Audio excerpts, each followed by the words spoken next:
TGR. Hey everybody, welcome to the TGR E3 2018 Awards Special. I am Sean, this is Onyx, Yo. This is Matt, Bearded guy. Rudy's in Poland, but don't worry, I got all his picks right here. We'll get Vsauce back. We will get Vsauce back He's over there just banging on CD Projekt Red's front door like, when can I see it?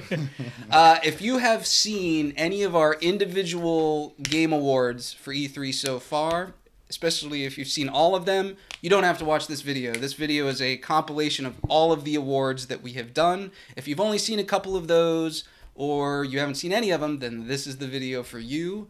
There's timestamps in the description below if you want to jump to specific award categories. Otherwise, we do have individual award videos for each of these awards, so feel free to go browse those, but try not to carouse. We didn't get Animal Crossing this year. All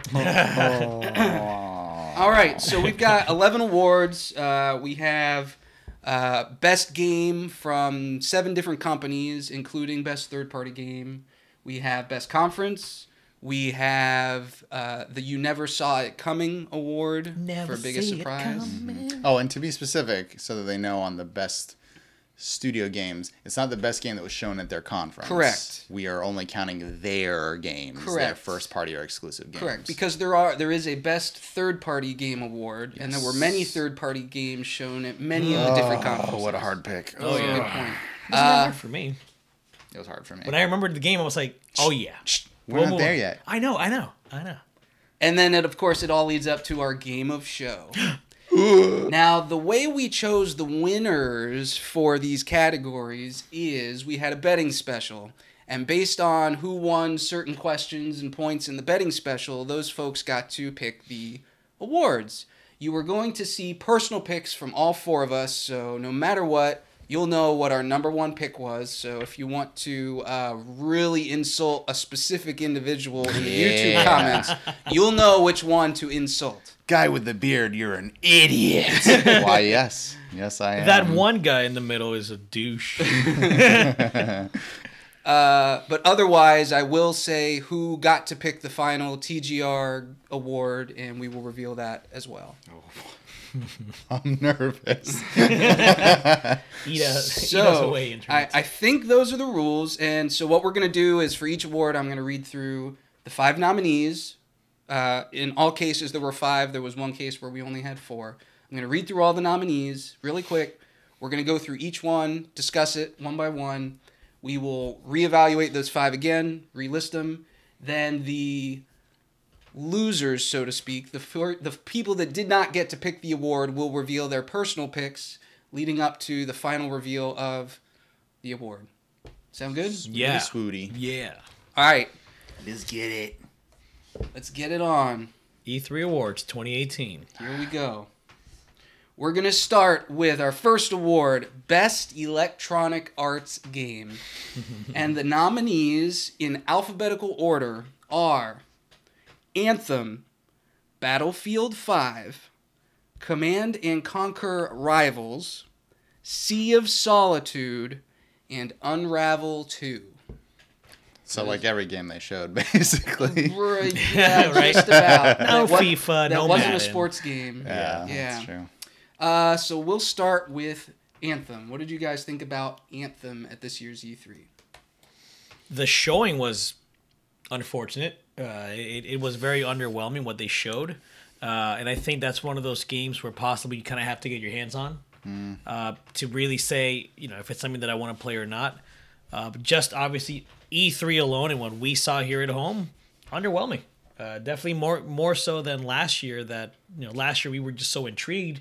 This year collectively, I think we were all just wondering why show us that EA. And yeah, I think considering that it was their big title, like we knew, unless they pulled some Star Wars announcement out that was actually an announcement, we knew that Anthem was going to be their big thing, right? And I mean, they spent 20 minutes on that game and showed us like 3 minutes of gameplay footage that they cut in between a lot.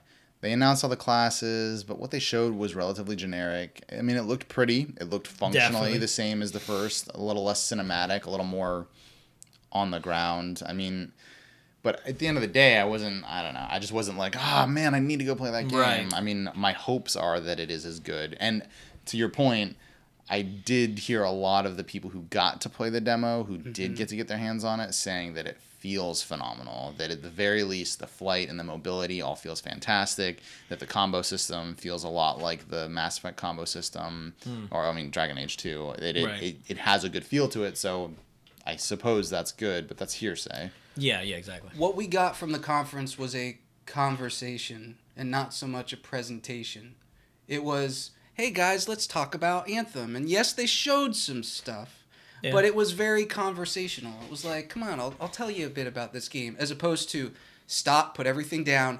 This is Anthem, and this is why you should be really excited to play this game. There was obviously some presentation there, but it was, as you said, 20 minutes of blah, blah, blah, blah, and blah. sometimes that's not a bad thing, right? Not always. It can be done right, but in this case, I think they they showed at the end. big title kind of fell flat. Didn't feel like an E3 showing for a game that's out in 7 months. Right. That does not mean it did not win the award. Right. But no spoilers until we get to the end. All right, let's talk about next up on the list, Battlefield 5. Another game. Another major game of theirs where they showed up and they didn't even have a conversation. I think I forgive this one. Like a 30-second commercial. I mean, again, they sort of stood there and talked about it a lot. They showed me what the new features were going to be. The fact that Frostbite Destruction's coming back from Bad Company, which is great. That is. The mobile gun turrets look awesome. It's a Battlefield in World War II. Frostbite's never looked prettier. They didn't really need to show me much more than that, so I'm not disappointed. I just, it's Battlefield 5. It's like Call of Duty, it shows up, and if you're going to play it, you're going to play it. Yeah, that's pretty much it. I wasn't disappointed by what they showed or they didn't show, though I did want to see more single player, and they left that stuff for the Microsoft conference, which in turn didn't show much anyway. No. So, I haven't been an avid Battlefield player since 3. And, But bro, Battle Royale, bro. Oh, that's all I need. That's it. I'm in. I don't know. It was a decent showing. It's more Battlefield. You expect it. You know what's coming. You know it's going to be good. Not that that's a bad thing, right? But it didn't show anything that I thought, like when 1 came out, I thought, okay, they're taking it back to World War I. Not even back, because World War I was barely tackled to begin with. Now it's like, okay, World War II, cool. I like this, but I don't know. It's more Battlefield. But it's called Battlefield 5 instead of Battlefield 2. Well, Roman numeral 5. Yeah, we kind of saw that coming. It's So that was not nominated for our You Didn't See It Coming award. No, I definitely not. But check out that award in next video. Yeah.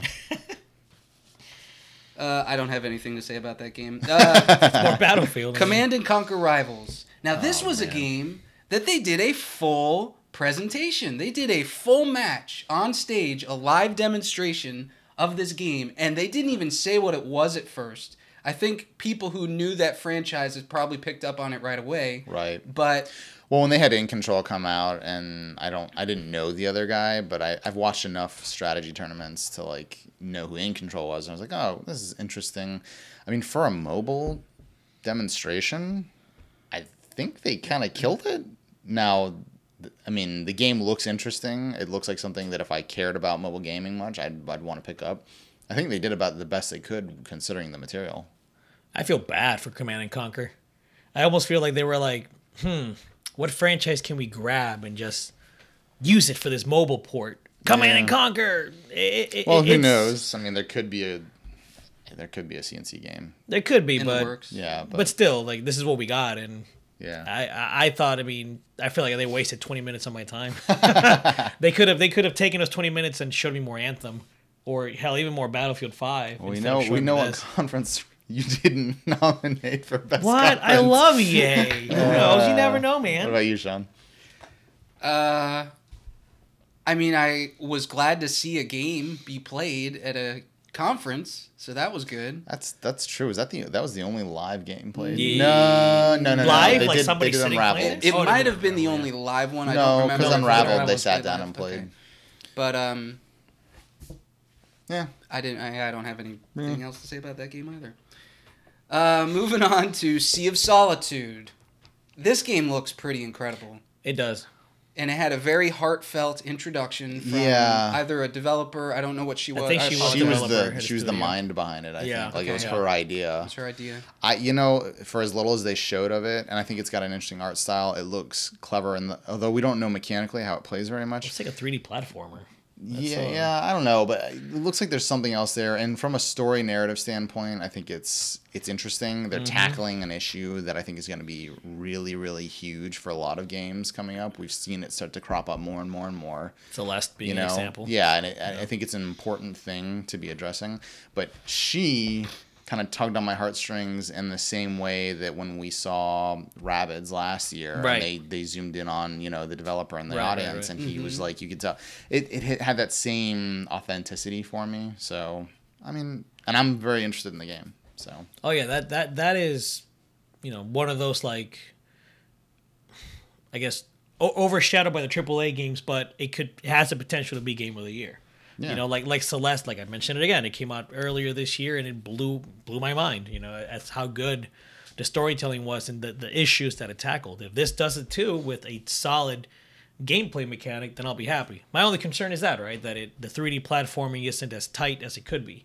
And I don't want to compare it to Celeste 2 unfairly. They're very different, but Celeste was tight. Yeah. This game, I wanted to take the roots of 64 and learn from what the other 3D platformers did. We got a really good trailer from Sea of Solitude, but I feel like there's still a lot more that I need to see and want to see before I'll probably end up getting this game just because of what they've shown. Yeah. But I do want... Is this like a 2-hour game? Is this a 30-hour game? Yeah. I want to get your take. This is going to sound weird. I got Bloodborne vibes from the theme and the character and like the way that it's about people who become monsters sort of thing. And it really reminded me of like Vicar Amelia, and that scene where you walk in and she becomes the beast and all that. And I know obviously this isn't going to be a Bloodborne-y game, right? But that same sort of like atmosphere, that sort of darkness inside of people thing, but in a more heartfelt, optimistic, beautiful way. Like in Bloodborne, you're just going around killing monsters, whereas in this game, it looks like you're going to be trying to redeem people. And I really dug that. It's like Budborn. Oh my god. You did not just make me laugh at that. Oh, that is the most I've ever laughed at a pun. I hate you right now. I think it was really clever how it's like, this is called Sea of Solitude, and then SOS pops out on the thing because she's like isolated within herself. It's all about this loneliness, and she's like, help me. And she needs... I hope it's good. I would love to see this be like an Ico or something. I just hope the boat doesn't turn into the king at the end, because that's been done before. Oh my lord. Last nominee is Unravel 2. This was probably their biggest full gameplay showing. Yeah. Which none of us went out and bought and played it. Because it wasn't on the Switch? No, because it wasn't on the Switch. That's right. And we're not the only ones. The internet was actually talking about that. Like, why wouldn't you put this on the Switch? It should be. And it is on Steam, or actually, is it on Steam? It's on Steam on PS4 and Xbox. Yep. I mean, yeah, it's a perfect Switch game, man. It's a perfect Switch game. 2 Joy-Cons. Like, anyway. I would have gotten that instead of Hollow Knight, but I'm playing Hollow Knight now instead. I mean, it's got a cult following. It looked good. It does. Looked like exactly... It's funny. The game is out. The reviews are out there. Like, yeah, I haven't even looked to see how else I'm sure it's getting good reviews. It almost in some ways is kind of like a Little Big Planet, or a simplified version of what Little Big Planet wanted to be in terms of like the platforming. Sure. Yeah, so I mean, it looked cool. I don't know if I'll get around to it. I need to go back and play the first one, and I really do, because I think those developers are like they're what I want from a developer. So I should go play their game and give them money because I think they deserve it. Absolutely. Yeah. I think the shadow drop of it, just, hey, this whole full game, it's out, it's done, go buy it now. Yeah, that was great. That had a really huge impact, but I don't want that to overshadow everything else that they showed, because they showed a cinematic, they showed this whole, trying to get away from the turkey together with two people. Yeah. And they were showing how you can play it by yourself or with another person. It was very tense at certain points. And then they didn't stop there. Then there's here's a montage of other areas you can go to. So they showed a lot for that game. Yeah. And the immediate release date was kind of like... Oh. A really, really big cherry on top of the ice cream sundae. But, you know, all around, I thought that was a really good. Hey, they probably really for good some people presentation. they probably made EA's conference. Oh yeah. Oh yeah. There were probably people that were like and went out and bought that game immediately. Oh, yeah, That's for awesome. sure. Very cool. You know. So let's recap. Our 5 nominees are Anthem, Battlefield 5, Command and Conquer Rivals, Sea of Solitude, and Unravel 2. Now, I won the right and responsibility of presenting the Best Electronic Arts Game Award, so I'm going to hold off until the end. I would like to know what you guys... Well, I know what you guys thought, so if you don't remember, let me know. Onyx. Pretty sure I went with Sea of Solitude. Sea of Solitude. Yes, you did. Yeah. It just looks really good. Like I said, there's something going on in the industry right now, I think, and we're seeing a lot of these indie games come up and really just do what they want to do right, and I want this game to do the same. You know, I'm all in for it. I want it. So, yeah. This is a beautiful moment, Onyx. You and I disagree on so many things, and I still love you at the end of the day, but I'm fairly certain I picked... No, you picked Battlefield 5. Did I really? Yeah. I'm mad at myself. Well, in retrospect, I do remember bouncing back and forth, but here's the reason that I didn't go with Sea of Solitude, and it is the best thing that they showed in terms of like the heartfeltness of it. I picked Battlefield 5 because I'm going to pick Battlefield 5 up day one, and I'm going to play it for 50 to 80 to 200 to 400 hours, depending on how good it is. Yeah. So...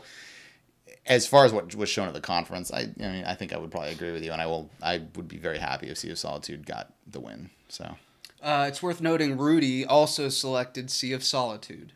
Good job, dude. Vsauce. Rudy is not Vsauce, but you're more than welcome to think that if you like and subscribe our channel. I'm just gonna refer to him as Vsauce. All right, so time for the grand reveal. So I struggled between 2 games. I struggled between the game that I really wanted to play the most and the game that I thought had the best presentation. And I looked at what the team chose, and I said, this time I got to go with what I thought was the best presentation. So I'm going to give this to Unravel 2. Congratulations, Unravel 2.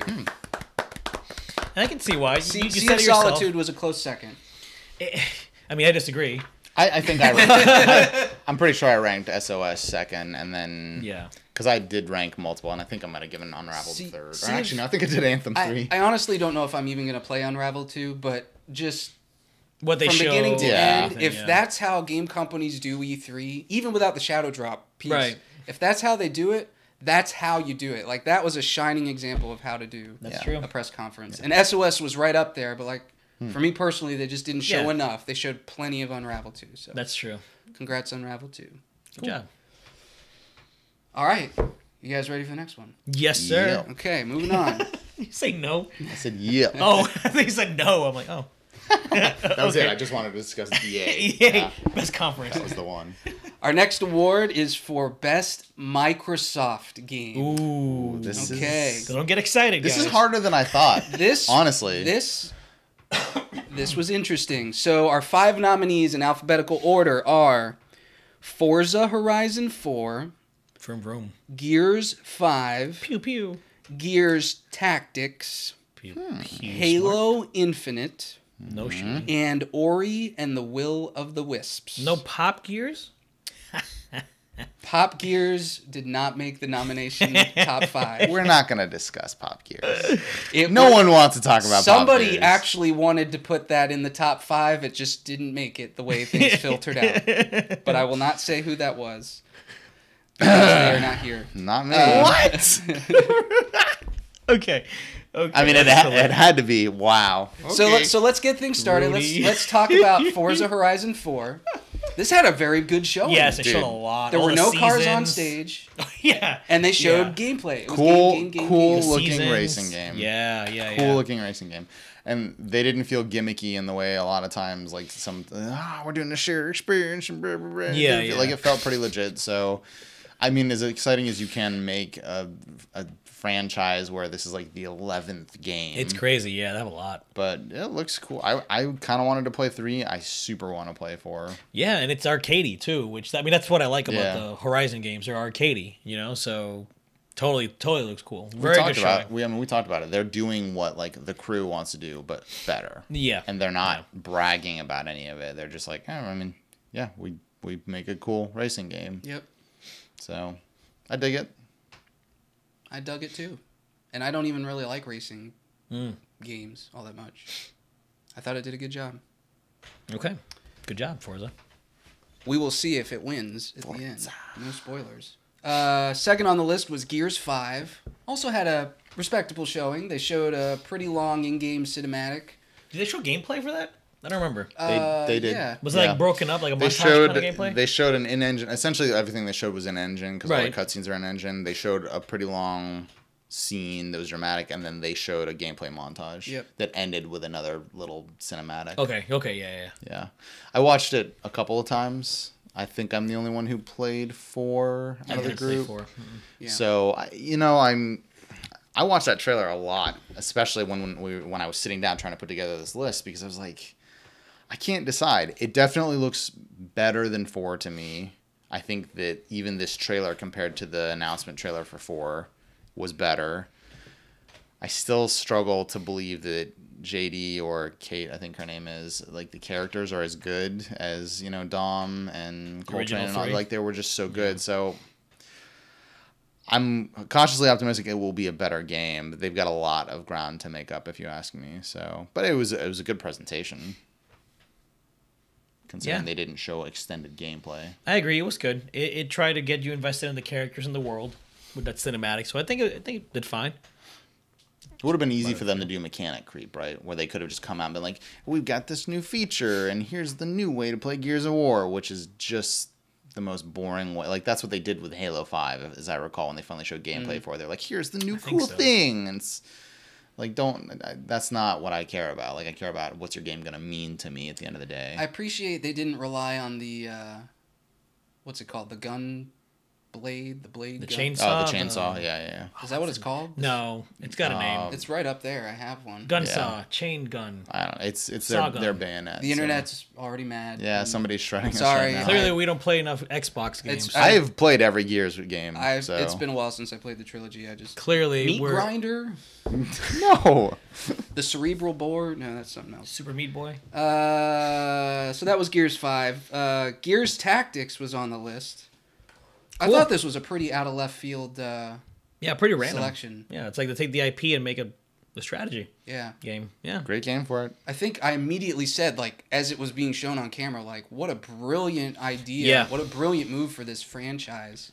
Yeah. Beyond also having Gears 5, which they showed after Gears Tactics, it was like, yeah, way to branch out your franchise into a different gameplay style with, a genre that doesn't have a whole lot of them out there that are super top quality. I mean, obviously there's the comparisons to XCOM and the comparisons to Super Mario Rabbids Kingdom Battle.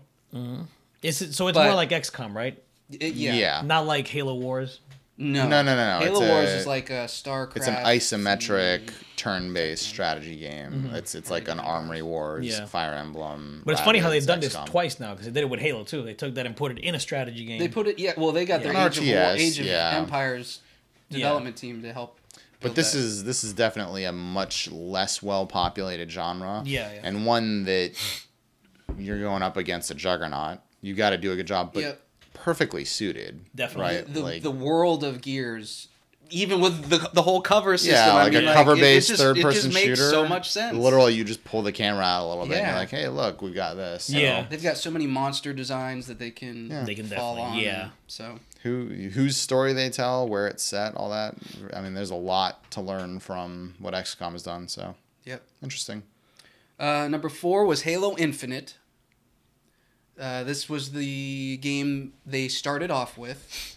And if you go back and watch the trailer, they almost tell you right out the gate that it's Halo, because there's those things that launch up into the sky that are in I don't know if all of them, but in the previous Halo games, these things are constantly launching up into the middle of the Halo. Yeah. And if you go back and watch the trailer, you can hear them, or you can see it going up, but you barely see it because they put it behind a tree. Yeah. So it was there. They tried to throw you off with the wildlife. They tried to throw you off with the rhinos. And it was a new engine. That's what threw me. Yeah. It did not look familiar. It didn't look like Halo. Yeah.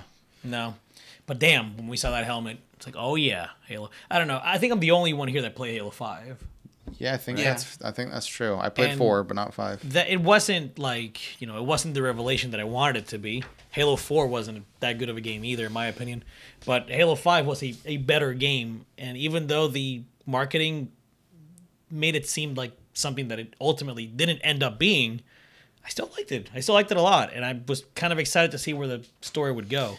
This not being Halo 6 is weird, even though they are saying it is the next Halo. They said it's a direct sequel to 5. Yeah, so I'm not sure where they're going with the story, but Maybe they're not calling it Halo 6 because they don't want there to be any sort of expectations of a finality of a I mean, trilogy. they did say already this was a trilogy, though. I have a theory. They could be going away from that. I have a theory in general on this. If you watch that trailer numerous times and you think about the fact that they called it Halo Infinite, and you think about the fact that they are using a brand new engine, and they showed no gameplay, and not that that's out of the ordinary, but this wasn't even a cinematic, this was an engine, right? Everything that they did with this screams rebirth, purity of vision, going back to the basics, getting back to what makes Halo Halo. Like, the fact that that whole trailer took place on a Halo that they revealed at the end, which we have not had with in a lot of quite some open time. field. A Right. lot of driving around big expanses. A lot of that, spaces. like, new engine. It was just Chief, and correct me if I'm mistaken, that was Chief popping Cortana back in at the end. Wasn't that what we that don't was know if supposed that's to be? Cortana, but that we was know Chief. that Could be an AI. So, at the end of the day, I think calling it Infinite and showing the Halo and it being a new engine and just everything that they did with it seems to me like they realized that they just veered way too far with 5. Like, 4 was, okay, Sledgehammer, 343 is taking over, and we're gonna try and we're making another Halo game. Okay, yeah, this is kind of similar with a new thing. Halo 5, totally different. All right, what do people love about Halo? So, I mean, that's what I'm hoping. That's certainly what they're going for. Whether they accomplish it, who knows? But I liked that trailer. It was understated. Fine. It was just like, hey, yeah, I mean, you already knew we were doing it. Here's what we're doing. I think it was more to show off the slip space engine more than anything, and tell you, hey, we're also making a Halo game with this engine. That's pretty much it. So, you're probably the biggest Halo fan we know. I mean, you're the one who voted Halo Combat Evolved as our #1 Hall of Fame game. So that's a damn good game, though. It is a good game. I want to see more. I want to see more. Yeah, I agree. It was an early reveal. But that's important. You want to see more. I do want to see more. Well, I would always, I will always want to see more. That first Halo 5 trailer with the desert and the sphere rising out and him with the tattered, I was like, I don't care. I don't want to see more. There's nothing grabbing me about this. Touche. So this did a much better job than that did. Last game on the list was Ori and the Will of the Wisps, sequel to Ori and the Blind Forest. Oh, be still my heart. I think this was the second game they showed. I don't remember. It was pretty early. It was early on, but and they showed a lot of gameplay. Oh my god, yes! Like Ori is a Metroidvania style, and I want to get away from using that term, but anyway. I wish you had used it because the whole time before, when you were trying to get me to play Blind Forest, I thought it was just a platformer. I didn't realize it was Metroidvania. Ugh. Anyway, so yeah, definitely that style of game. And the one thing that it did really, really good was the frigging movement. Like, you feel so good just jumping around, dashing through things. Like, once you unlock those powers, damn, the movement in that game is good. Even Hollow Knight, which we've been playing recently, has good movement, but Ori craps all over it. Like, it is just so good. And seeing that trailer and seeing all the new little movement things they're doing, yeah, really but excited. now, you talk about it being Metroidvania, they're steering into that hard multiple weapon types. People complained about combat not being enough in the first game. He has a sword. He's going, and I was listening to the developer talk about it. Yeah. He was talking specifically about how he wanted to add new combat thing. Like, he was like, this is the big complaint. We wanted to add that in, so we added in more combat. I mean, crazy hype for that game. Yeah. And the showing was as much as it needed to be, considering that we know when it's coming out now. And and I gotta say this, so I know this game is going to be excellent simply because a few years ago, these guys developed a Metroid 2 remake. It was called AM2R, another Metroid 2 remake. It was obviously just a fan project. They took the I think the Metroid Fusion engine and remade Metroid 2. Incredible. Like, this game, if Nintendo took this game, bought the license and sold it, people would have been like, holy crap, good job, right? Sonic Mini it up. The team behind Will of the Wisp hired the guy that made that game. He's literally working on Will of the Wisps. That's incredible. That game is gonna be amazing. There's no. I have no qualms about it. Yeah. Ugh. All right, well, let's go through our nominee list. They were Forza Horizon 4, Gears 5, Gears Tactics, Halo Infinite, and Ori and the Will of the Wisps. So Matt and Rudy got to pick this selection. They had to come up with the final award, so we'll save you for last, Matt. It's worth noting Matt and Rudy picked the same games, so there was no issue there. Cool. We'll start with me. I actually picked Gears Tactics, and here's why. The presentation itself was good. It was very fast. There wasn't a whole lot there. But that was the most my head has turned for a Microsoft-developed game since Halo 3. Like, it made me go, excuse me? What? Wait, what are you doing over there? Holy cow. And I mean, I'm not super vested in the Gears franchise. I played the trilogy. I don't even care that much about XCOM games. I hated XCOM. That's right. 2. I loved Kingdom Battle, whatever. But it was just such a perfect, brilliant idea that for me, I had to give it to that. Do you see yourself buying it when it comes out? I am. It depends on when it comes out. Right. If it comes out in the land war minefield of 2019, we'll see. Yeah. But I am keeping an eye on it for sure. Yeah. Okay. So that was my personal pick. Onyx, you did not get to pick either, but what was your personal pick? Ori, baby. I already lavished about it, so I'm good. Yeah, I want that game. All right. I gushed enough. So Matt, I hope you remember what you picked. Oh, if not, I remember can tell what you. I picked. But you and Rudy picked the same game. I have a feeling. We did also pick Ori. Yeah. There you It go. was the easy choice. I forgot at the beginning of picking that was a Microsoft, and that just hit me so hard. I was like, man, this is a Microsoft game. Yeah, it's an exclusive. Yeah. It's the shining hope that there are good first party games. So no, super that game was hyped. so that first one was so good. The music, I will say I was tempted by Gears. There were several games on that list, and every one of them occurred to me, and I was like, man, this isn't as easy as I thought it was going to be. So Ori was a tough pick, but deserves it, I think. Congratulations, Ori. Good job, guys. Can't wait to play you. Can't wait to buy you. Oh, because I so will. All right, you guys ready for the next one? Yeah. Mm-hmm. Bring it on. Our next award is for Best Bethesda Game. Oh, boy. And the nominees are... These may surprise some of you. The nominees are Doom Eternal, Elder Scrolls Blades, Fallout 76, Prey Mooncrash, and Rage 2. Starfield and the Elder Scrolls 6 did not make the cut. I wonder why. Shocker. So let's start with Doom Eternal. It's more Doom. Cool. It was a good cinematic trailer. It looks badass. All they had to do was play the music. And It's on Earth. Hell on Earth, That's right. which is That's the original Doom 2. Yep. So, I mean, I don't know why they're calling it Eternal, but they call the first one just Doom. So, Yeah. I don't care. It's a continuation of the story. Yeah, You know, it's Doom. What you want to call it, yeah. It's Doom. Yeah, that's Doom literally. was There's nothing else to say. outstanding, It's Doom. and Yeah.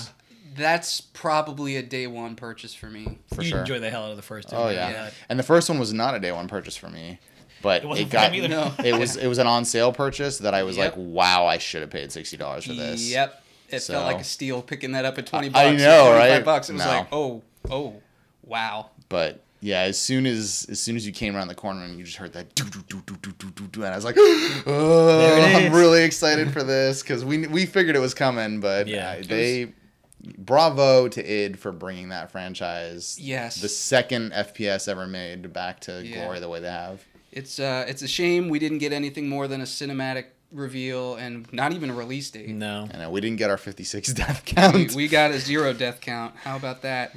Elder Scrolls Blades, we actually got a decent amount of We got a lot.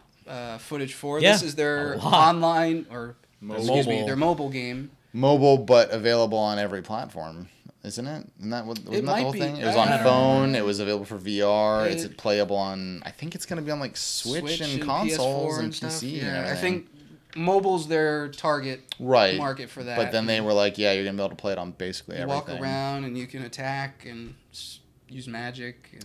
It reminded me of like an older time, you know, which is kind of something that's perfect for Bethesda, I suppose. Like an elder time. An elder time. A simpler time. It the days looks of like yore. I have no clue whether I'll try it, although I'll probably try it not on mobile.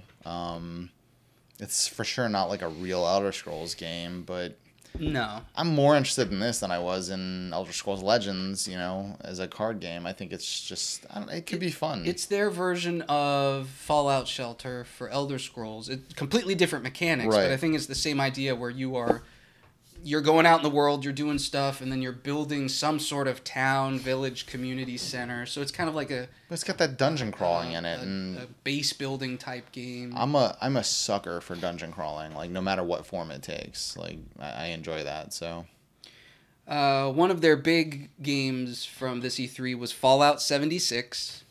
They had a decent showing at Microsoft's conference, and I believe in between some monologues from Todd Howard, they showed some clips and things here and there at Bethesda's conference. Showed a pretty decent amount. Yeah. The game's not going to have any NPCs. Yeah, no human NPCs. It's all going to be players. Yeah, it's all going to be robots, terminals, and players will be the only humans, which means very little in the way of RP, which I suppose makes sense as to why it's online way bigger than 4, because they're creating a sandbox. I mean, they're building Rust. They're building Ark. They literally are trying to build a survival. They're the first AAA company. It's going to be like a Metal Gear Survive, they're saying. Yeah. Like a survival game. So is there any story? I'm sure there will be minimal, but I think... Maybe like you've got like an AI in your helmet or something that's guiding you. Here's what I'm expecting is that there's like a minimal story at the beginning when you get out of the vault and everything, and then it throws you in, and the robot's going to narrate you through like building your base and all that. But really, that game is a multiplayer experience. Like Destiny? Yeah, but Destiny's trying to be a social MMO. But I mean, as far as like there weren't really NPCs out in the world, like somebody's just narrating what's happening. I mean, there are plenty of big Steam games that this game is trying to be like. Really, like I mean, Ark is a pretty big game. There have been a lot of games that have tried to do this. Conan, Exiles, survival games. Yeah, there's a lot of smaller studios doing this, so it's not shocking me that it's finally big enough. I mean, one of our coworkers who does not typically play these games really wants to play this game. Yeah, he does. And I never thought I'd see the day that, one of our coworkers who just literally 100%ed Fallout 4 today, and... Did he really? No, she. Oh, then I have no idea who we're talking about. She's a huge Fallout 4 fan. She borrowed my collector's edition Pip-Boy for 2 different Halloween costumes.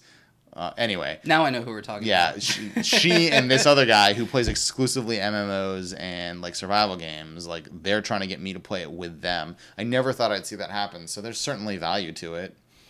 I just don't know. I'm like... I have no investment at all into Fallout franchise. I enjoyed New Vegas, what I played, which a lot of people would argue is the best Fallout game in terms of like story. And... I wanted another Obsidian game. Yeah. I really did. I wanted an old school like Obsidian top-down Fallout is really what I wanted. But this could be good. Yeah. Well, let's 86 the discussion of Fallout 76 and move on to... Yeah, that wasn't great. Move on to Prey Moon Crash. You guys loved Prey. Dude, Prey was fantastic. So good. Still haven't played it. And this doesn't even include the 3 extra modes that they just dropped in a free patch, which were New Game Plus, Story Mode, and Survival Mode. Well, Moon Crash is out. Right, but there's right, but those are the patch 3 for the base game, and then Moon Crash is like a different every time you play it, random generated items. I've actually watched it. It's kind of roguelike-y. Yeah, I've watched it played. There are several classes that you start off with, and you're trying to evacuate the moon base, right? I think the goal is to get to the point where you evacuate with all 5 of the classes in one run without dying, which great way to set up progression and something that could become very just like, okay, I just kind of do this, you know, it gives people a goal. It looks cool. Prey was awesome. Prey was controls well. The suspense is great. The art style is fantastic. I think I like Prey from them better than I like Dishonored. And that's a bold statement. I'm not saying Dishonored is bad. Prey was another one of those games that I actually did buy it at full price and no remorse. Right. So good. And their goofy little like if you Not a only mimic got thing, what oh they my were God. doing if you played Prey. Yeah. So I was sitting there laughing when Yeah. he like put the sticky on her and Yeah. it fell off and all, like it. Not a mimic. That was not a great press conference in general, but that moment like had me. It was cute. That team did almost cringy, but cute. Speaking of almost cringy but cute, Rage 2. I don't know about the cute fact. I mean, definitely not cute. The head on the wall, you push the button and he sings you a song. That was good. The collector's edition thing. I mean, I like Andy WK. They shouldn't have had him. But here's what I will not do. Here's what I mean, I wasn't here to comment on this. Here's what I will not do. I will not punish the game for the way that Bethesda chose to present it. And they showed more gameplay for that than they showed of basically anything. Yeah. They talked about it I a agree with lot. I kind of am excited for that game. I think it looks fun in some of the same ways that Doom looks fun. Mm-hmm. It's fast-paced. It's got abilities. It's got kind of a Bulletstormy feel to it, Yes. which Bulletstorm's a cult classic. Got remastered. People love that game. I loved the teleportation. The gunplay looked cool. The abilities looked cool. That game just looks fun. Yeah, and I don't care if it's got a good story. If you're going to set me loose in a sandbox and unabashedly be like, yep, this is our Mad Max Neon remix, like, go for it. It looks Yeah. like the best way to do that. So It's almost like they took the idea of, I mean, not the idea, because Rage, correct me if I'm wrong, Rage came out after the first Borderlands, right? I don't know the timeline. I feel like it did. I feel like it came like a year or two It was real after. close, yeah. Yeah. I remember because they were compared to each other a lot. A lot. So, but Rage doesn't have the RPG elements, No. the drop. Diablo loot drops. Yeah. Rage So- was very visually impressive and had very little in the way of compelling gameplay. So the game itself, if obviously the gunplay is good enough like that, and they have a big open world with a lot of different fun objectives, I could see myself actually really enjoying this game. I enjoyed Borderlands 1 and 2 just because they were fun to play and fun to get lost in the world. And I enjoyed the loot system, but it wasn't what called me to the game. I just enjoyed the world. So if in Rage 2 they can do that, hey. If they were smart, they would tie in the release of Rage 2 with Season 2 of Agretsuko. What in the hell? Because that's don't all she get- goes. Oh, I can't stand you. What I'm hoping is that this is first-person Just Cause with Doom gameplay, And Mad like Max. mechanics and hero abilities, essentially. That'd be interesting. Yeah. Sold. And good vehicle gameplay, too. That's what I'm which we've hoping, already too. seen that they can do because they develop Mad Max. So, Did they really? yeah. Oh, We'll see. Nice. I'm a little lukewarm towards it, but we'll okay. see. All right, so quick recap. Our nominees were Doom Eternal, Elder Scrolls Blades, Fallout 76, Prey Mooncrash, and Rage 2. Boom. I got to pick this award. Oh, boy. So, Onyx, we'll start with you. You picked Rage 2. Rage 2. Because it just looks fun. I think that game has a lot of potential. So, yeah. Okay. Rage 2. This day is full of beauty, Onyx. Why are we agreeing on stuff? Come on, man. I picked Rage 2 as well. Yes, you did. I knew that I picked that one for sure because Yeah. I didn't even struggle. It I wasn't know, even I know. Like honestly, I think my second choice was Fallout Blades. It's like or Elder Scrolls. Scrolls Blades. It's like no, Yeah. I'm not picking that game. That's exactly how I Rage felt. looks cool. Yeah. They just showed enough, you know? Rudy went with Fallout 76. Rudy. Wild man.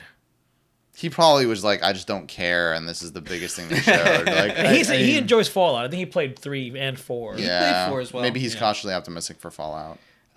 So this is going to be interesting. So Oh no. my personal pick is Prey Mooncrash Okay. Okay. as a personal pick. Right. However, I love that, but you're about to ruin it.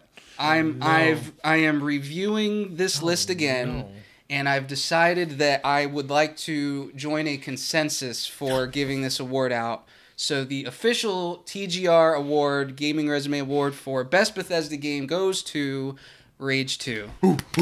Congratulations, guys. Congratulations, Rage 2. Hope the game I is would good. have been okay with Prey because I Yeah, I did know, love that seriously. game, but Like, I could tell you guys were like, "Oh no, he's gonna go the other way." I thought you were gonna go I thought you were gonna go Blades. I was like, no. nah. No. Prey deserves the praise it's getting. Oh no! Hey, new game, fresh ideas. That's what I mean, yeah. Lots of gameplay. They should make a game called Prey Z. Oh, and it's red God. Z virus. Okay. And that's it for Bethesda. This video's over. Moving on. well, as soon as you said that, it's gonna go. Thanks for watching our video. Click Yeah, here I to know. subscribe and blah blah blah blah. Except for those of you who are still tuning in for the full video. So I hope you would like that little behind the scenes little blurb. All right, you guys ready for the next game? Of course we are. Our next award is for Best Square Enix Game. Now, before I list these nominees, I gotta say, if you're watching this, turn off this video, unsubscribe from our channel.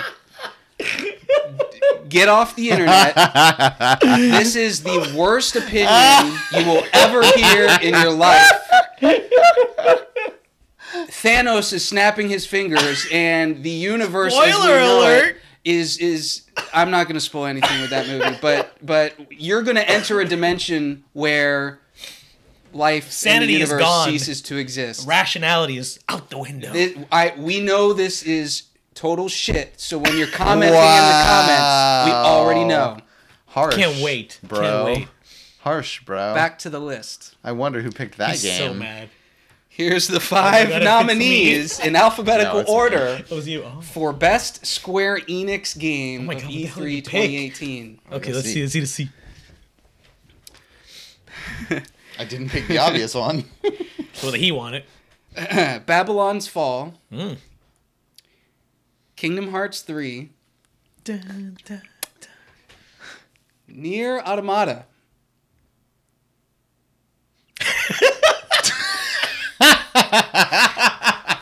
What? Octopath Traveler, and Shadow of the Tomb Raider. Those were our 5 nominees. So let's talk about all 5 of them before we reveal who selected what, shall we? Wow, so salty. Let's start with Babylon's Fall. Man, Platinum, Square Enix, Yes. collab. Platinum. Yes. Let's see this bad boy. I want to Platinum. see more. Platinum set in the future? No, but... it was like I don't know what the hell it was. It was They had a weird. chronology going Yeah, on. but Yeah. it's like an alternate timeline, but it's like CE 5000 something. Some weird so, I don't know, thing. Who knows? It's I don't know. probably a It's- unique but it looks, new universe. It looks kind of like sci-fantasy. What if that's Yoko Taro's new almost. game? Who knows? I don't. But it looks it's Platinum. It's Platinum Games. It They looked make like there was a gold. lot of lore being shown. Yeah. That I bet if you stop, and I tried a few times, you just go back and pause through the video and just read all the snippets. Like, it seems like it's going to be a Story-driven. lore a lot of lore in this game, which is always exciting. Games that have a Definitely. lot of lore Hey. when they're done right. Good world building. Yeah. It's Platinum. That's seriously like they, don't get me wrong, they're not perfect, right? They have a lot of their licensed games have been kind of mediocre, Yeah. but I wish they had shown us anything, but Yeah. I mean that's one of those things where you can get away with slapping your name on it at the end. Yep. So All right. yeah. Kingdom Hearts 3 was shown at 3 different conferences, and they I showed don't something wanna know. new at each of them. But the biggest new chunks came from Microsoft's conference with Frozen and Sony's conference with Pirates. right, because the Square Enix conference was the Frozen Microsoft plus. conference again, And it plus added- a yeah, little They bit. added Ratatouille, I think, in that Did one. they add the Aqua Darkness thing, or was that at Microsoft? That No, was that at was Microsoft. Microsoft. Okay, yeah. So they didn't really show, which is interesting, No. that they chose to use Sony's platform to For reveal Pirates? their best version. But Oh. well, They Pirates, really but Pirates were is Pirates again. Frozen is a whole right, new world. that fair. But Brand new they place also announced, which it makes sense. They announced the huge collector's edition PS4 Pro that's going to sell out in 2 seconds. Oh, it's with probably all already that. sold So out.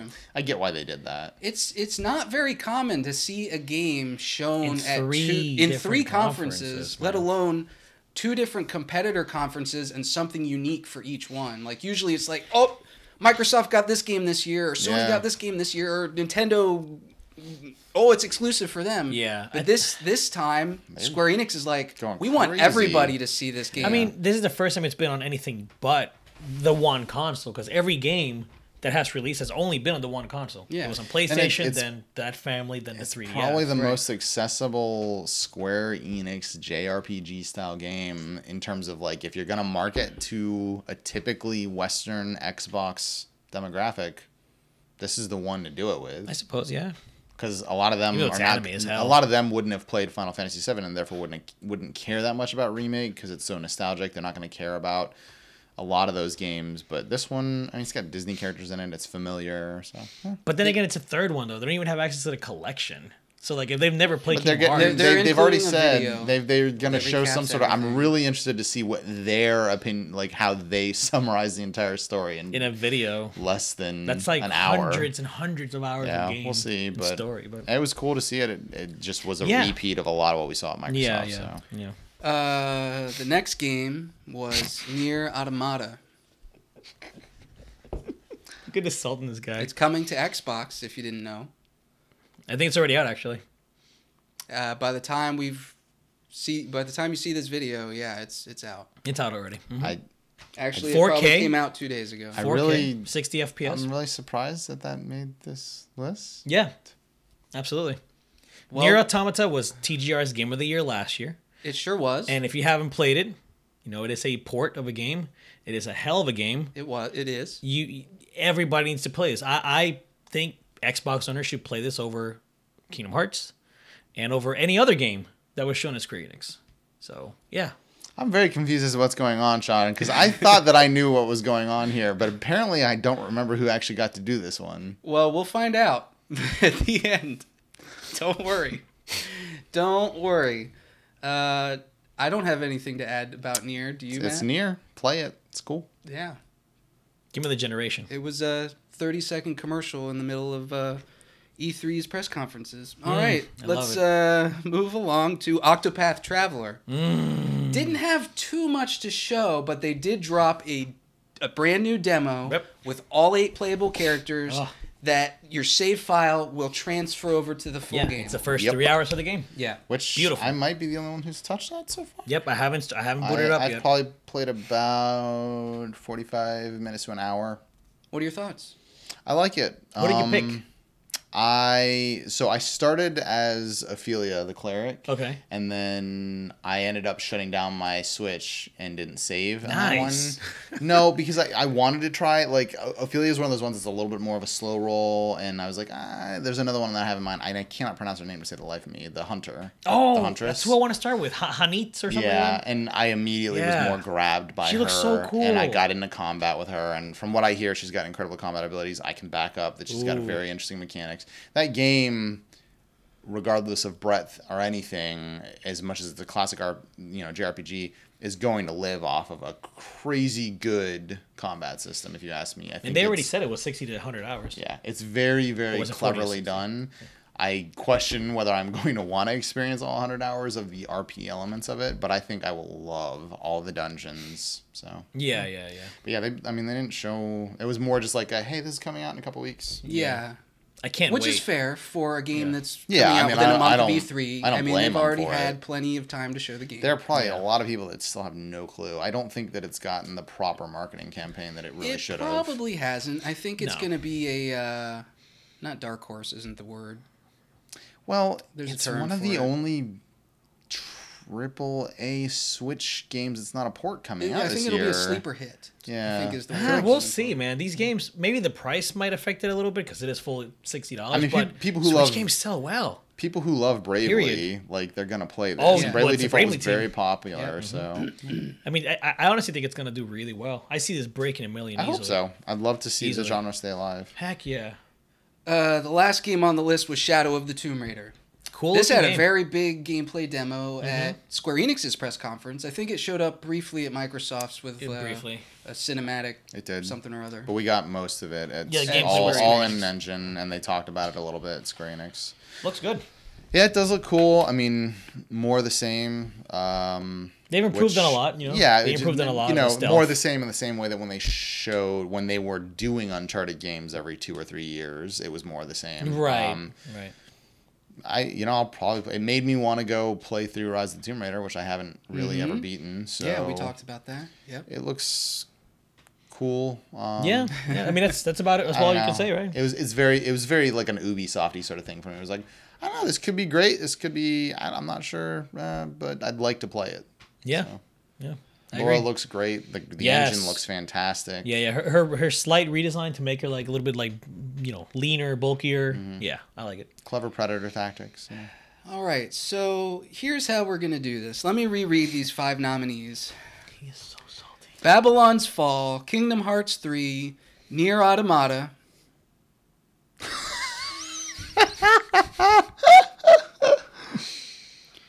Octopath Traveler and Shadow of the Tomb Raider. Matt, you got to pick the winner for Good this job, one. Matt. I did. You did. So we'll save you for last. You seem very angry at me right now. No. He's not angry at you. No, I am not. I'm not mad at anybody.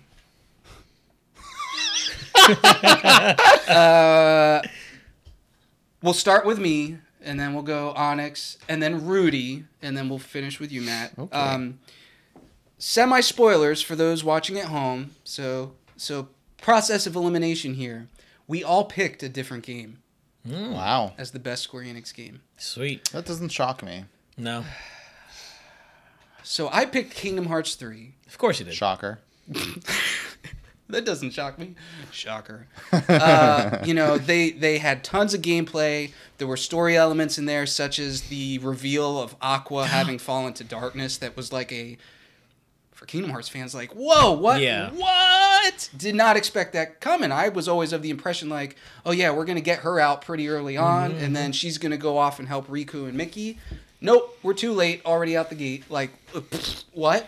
I have no idea what's going to happen now.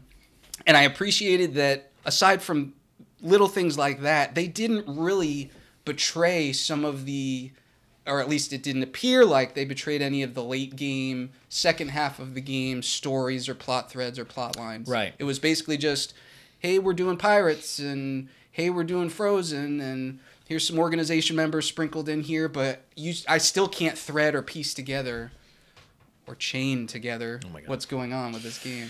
I agree, So. yeah. And I do want to say, too, in regards to the Pirates, that's partly why I didn't go with Kingdom Hearts 3. Semi-spoiler for my choice. We've already been to Pirates. And the stuff that they've shown, I feel like they saw what Assassin's Creed did, and they were like, yo, we got to do the same thing, guys. It's not going to be as good as Assassin's Creed Pirate of course gunplay not. was. And it's Pirates again. Like, it's cool, but it's Pirates again. So speaking of stuff that we've already done, and speaking of just again, what was your selection for best Square Enix Nier game? Automata. Oh my lord. Nier Automata. Please direct all of your comments to Onyx. Please let me know how happy you are that I am trying to get this game more recognition, baby. We're gonna have to look up more insults on the You Urban picked Dictionary. a game that came out in Last year. April of last year? May? February, I think it was. February of last Maybe March. year. Yeah. Before last year's E3. You picked a game Yeah. that came out before last year's E3 as the best in show Square Enix game at this E3 Yeah. when all it had was 20 seconds of, oh, we're releasing on Xbox. Finally. So good. The I music hate alone. you. The music alone. All mutual respect, all love that we talked about for being on the same page is gone. What? Oh, I didn't think it was him. Become I as didn't gods. think it was him. Become as gods. Yeah, we are. I've become already as ascended. gods. You are become as a devil. I've already ascended, guys. I am a god. So No, you're based you're- on that. Spoiler yeah. alert! You got your memory reset No, after no, no. you had to murder all your children. Oh, what a game! Don't get me wrong. The game is fantastic. That It's- game- it's almost a masterpiece, if not a masterpiece. But That not game- the pick for this But year. no, it's no. That game is going to be better than all the games you saw at Square Enix. Wow. Calling it right now. We will look back on that game and say, "Damn, Nier Automata." Kingdom Hearts 3, cool ending. Octopath Traveler, nice game. Okay, well, you've had your moment. Aw, So did they're so Nier last salty. year. And this year again. Rudy picked Octopath Traveler, which he's just really excited for that Dude, game. so am I. That game's gonna be amazing. But like Nier Automata, it was basically a commercial. Oh, because E3 isn't basically a commercial. No, it was literally a, hey, buy this game. Not a, here's a game that's coming. The salt. But it doesn't matter because Matt got to pick the Gaming Resumes Awards. So Matt, something turn it has to you. occurred to me while we were having this conversation, and that is that when I was picking this, I forgot that we were picking the company's best game shown at E3, not just shown at their press conference. And the reason that I did not pick the obvious choice, which is Sean's choice, is because I thought, oh, well, they really just showed the same trailer as Microsoft, and that to me was kind of disappointing, so I wouldn't pick that game. Now, given the breadth of what they showed at E3, that would change my decision. My original decision, now correct me if I'm wrong, was Babylon's Fall. That is correct. They Good choice. showed very little. Now, That's your apparently, personal pick. I chose the second most content out of any games that were chosen because you picked Nier and he picked Octopath. So I don't even really feel bad right now choosing Babylon's Fall. But in retrospect, I think I would have to agree, and I think that the official TGR game of Square Enix needs to be Kingdom Hearts 3 because no one has ever shown, at all those conferences, and considering how much they have shown us at PSX, at last year's E3, for years and years and years, they still managed to get me hyped. You can see our reactions at the Sony conference, at the Microsoft conference, and I sat here and said, man, I'm really tempted. I will totally buy that Kingdom Hearts PS3 or PS4 Pro, so... Matt, I'm going to give it to that one. they said Trover saves the universe, but I think you just saved the universe. Please resubscribe to our channel. Don't put any hateful comments below. You don't forget this guy. Like, send all the positivity Don't to forget Matt. You're never going to forget me. But yeah, we can all now become as gods because Kingdom Hearts and that 3. wasn't meant to be a redemptive view. That really was like not thinking about the total conference. So I couldn't look. That was a plot twist I did not expect. Babylon is really exciting, but given the entire E3, and come on, I can't give it to it over Kingdom Hearts 3. Boy. So, but in the scope of Square Enix's conference, I would say that Babylon was the most interesting thing. Oh, they hell showed. yeah. So Platinum personal game. pick, Babylon's Fall. Official But game TGR winner. for sure, Kingdom Hearts 3, absolutely. Very good. Become as gods. Official winner is Final Fantasy VII Remake. Oh, yeah, okay. Roxas is alive inside me. He's inside my heart and the power of friendship. Hey! Okay. God, the dialogue is so bad in that series. So we've gotten through 4 awards. We Wow. have 7 more to go. We should speed it up. Just a little It's bit. only It's only 7:37. 7:37. Oh, Yeah, let's go. yeah, let's go. All right. You guys ready for the next award? Oh, Yeah. it's Sony, isn't it? The next award is We haven't done Best Ubisoft. Ubisoft Oh, okay. Game. This will be easy. Well, you say that. So the nominees are Assassin's Creed Odyssey, Beyond Good and Evil 2, It's not going to be easy. The Division 2, Skull and It was Bones, easy for me. and Starlink Battle for Atlas. Those are our 5. So let's start with Assassin's Creed Odyssey. Yeah, I guess we didn't get to vote on this one. I'm very excited for Assassin's Creed, and people are going to sit here and say, "Oh, it's more Assassin's Creed." Yeah. You know what? Origins, from what I have heard, and I am about to buy it on Steam sale and play it, redefined the series, brought a lot of cool things to it. Odyssey is set in an era that I think is phenomenal. Yeah. And you know what? The last really crazy good, super lauded game was Pirate Simulator. This could be the 300 Simulator.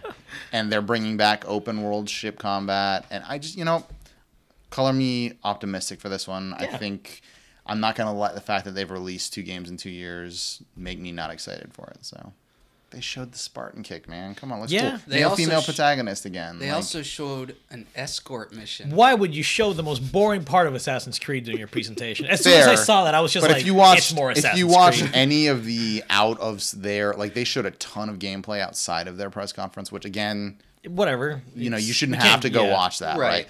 But there's a lot of cool stuff there. So Which, don't get me wrong, I'm pretty sure the game is going to be a solid entry in Assassin's Creed, but it didn't do anything for me to be like, oh my god, yo! yeah, but you don't care about AC I don't. anyway. So I don't. Rudy and I are the only ones that actually care. Next up's Beyond Good and Evil 2. Didn't get any gameplay. No but gameplay. Great cinematic trailer again. Great. Again. The Yeah. Jade reveal. The story Yeah, is yeah, going to yeah, be yeah. really good. I Prequel, feel. right? They said it was a prequel? Prequel. Yeah. The Jade reveal was really interesting. I'm interested to see where the story goes. I Gameplay need to play was the first one. I need to remake the first one or resell it or No, something. right? really is, I yeah. wouldn't even be surprised if they did that They beforehand. need This to. game's got a long way to go. Was that on the GameCube? And PS2 and Xbox. Yeah. Oh, okay. OG. Tech demo? Is it on PC? Yes. Yes. Yeah, I think it is, actually. Yeah, you can get it on But I don't PC. know if it's on Steam. I couldn't tell you right Yeah, now. well, we'd have to check I think that you with can get it on good old games like think so. Galaxy. Okay. Yeah, yeah. I don't know if it's on Steam. Yeah, tech demo. Screamed outside of the cinematic. It screams Yeah. tech Oh, of demo to course. They me. did it last year, too. Oh, And I apologize. They did show some gameplay. They did show did? a little. They did show a little. What? Yeah. I have to. You're like flying through They like, showed the city the on rocket the rooftops. pack and yeah, they Oh, showed. yeah. Oh, but it was like apologize. off screen, though. Yeah, they didn't They focus was. in They didn't on zoom it. in. It was very little That was because they didn't have a terrible. lot to show. Yeah. That's true.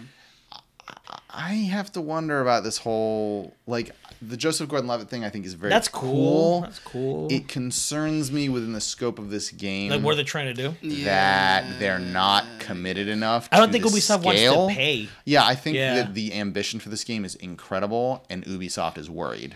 And they're trying to pull in, which it could be the craziest thing ever, right? It could be, look at what you helped build. You helped build the biggest open space. Like, I love that they called it a space opera. I love that, because this wants to be No Man's Sky with all these mechanics and all that. It's just like, oof, you know, if I thought Cyberpunk was a big thing, like, this feels even bigger. So we'll see. I agree with that. Okay. Next up's The Division 2, which we got a gameplay demo, a decent gameplay demo at Microsoft's conference, and then we got a very similar gameplay demo, but also a cinematic at Ubisoft's press conference. That looks good. Almost sold me on the game. If not, I've gotta apologize to Ubisoft, because if you go watch our reaction in the full conference reaction video for Ubisoft that we did. Towards the beginning of the cinematic, you see this girl, and she's behind. You don't realize she's behind in the closed-off area yet. But she's out there. She's got, like, somebody's doing laundry, and she's, like, skipping along. And she goes up to the top of this thing with a paper plane and throws it. And you follow the plane through, like, all this crazy, like, violence and murder and just really deep, depressing, like, violent stuff. And I'm like, why would her parents let her climb all the way up there and be so close? Like, the cynic in me was like calling Ubisoft out on like this is breaking the immersion. And then the paper opens up and it says help, and I'm like, oh, you got me there. Dang it. Yeah, that was awesome. So I thought it had nothing to do with the game itself, but I thought that was pretty brilliant. Really good touch, yeah. Game looks sick. I like the first one. I'm really optimistic that the second one is going to whoop Anthem's ass. Ooh, you heard it here first, guys. Hot takes. I don't know that that's actually going to happen.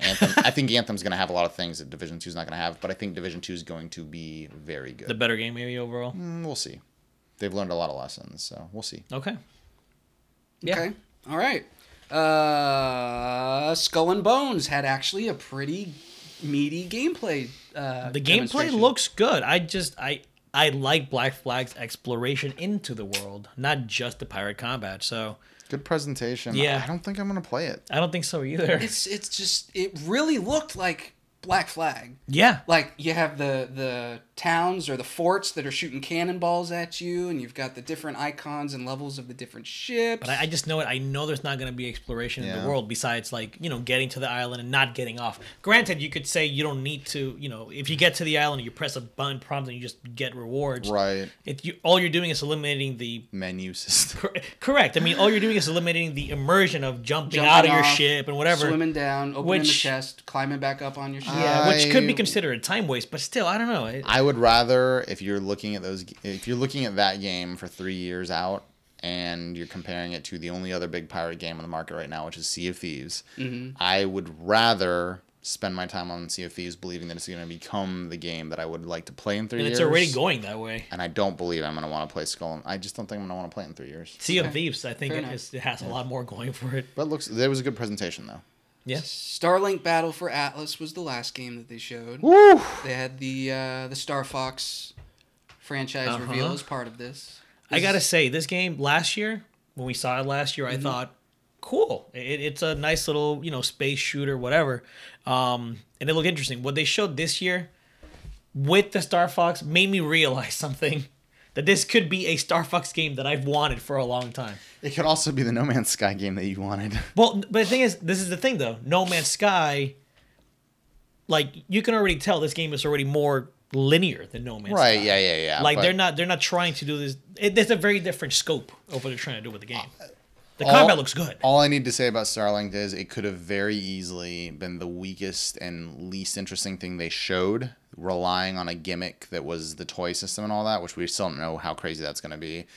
And instead, it became probably the most unique and startling thing that Nintendo had a hand in showing at the conference, and it blew my mind. Oh, so yeah. I'm very interested. So am I. But the toys, they've already said you don't need to buy any So toy. that's good. So that's a really good thing. And I mean, in terms of announcements at their press conference, I'm gonna buy it's the not even hell out of close. Star That Fox game, hardware, though. I mean, you 2 years in a row. Yeah. And this was like, come on. I wonder if it's going to have Labo support.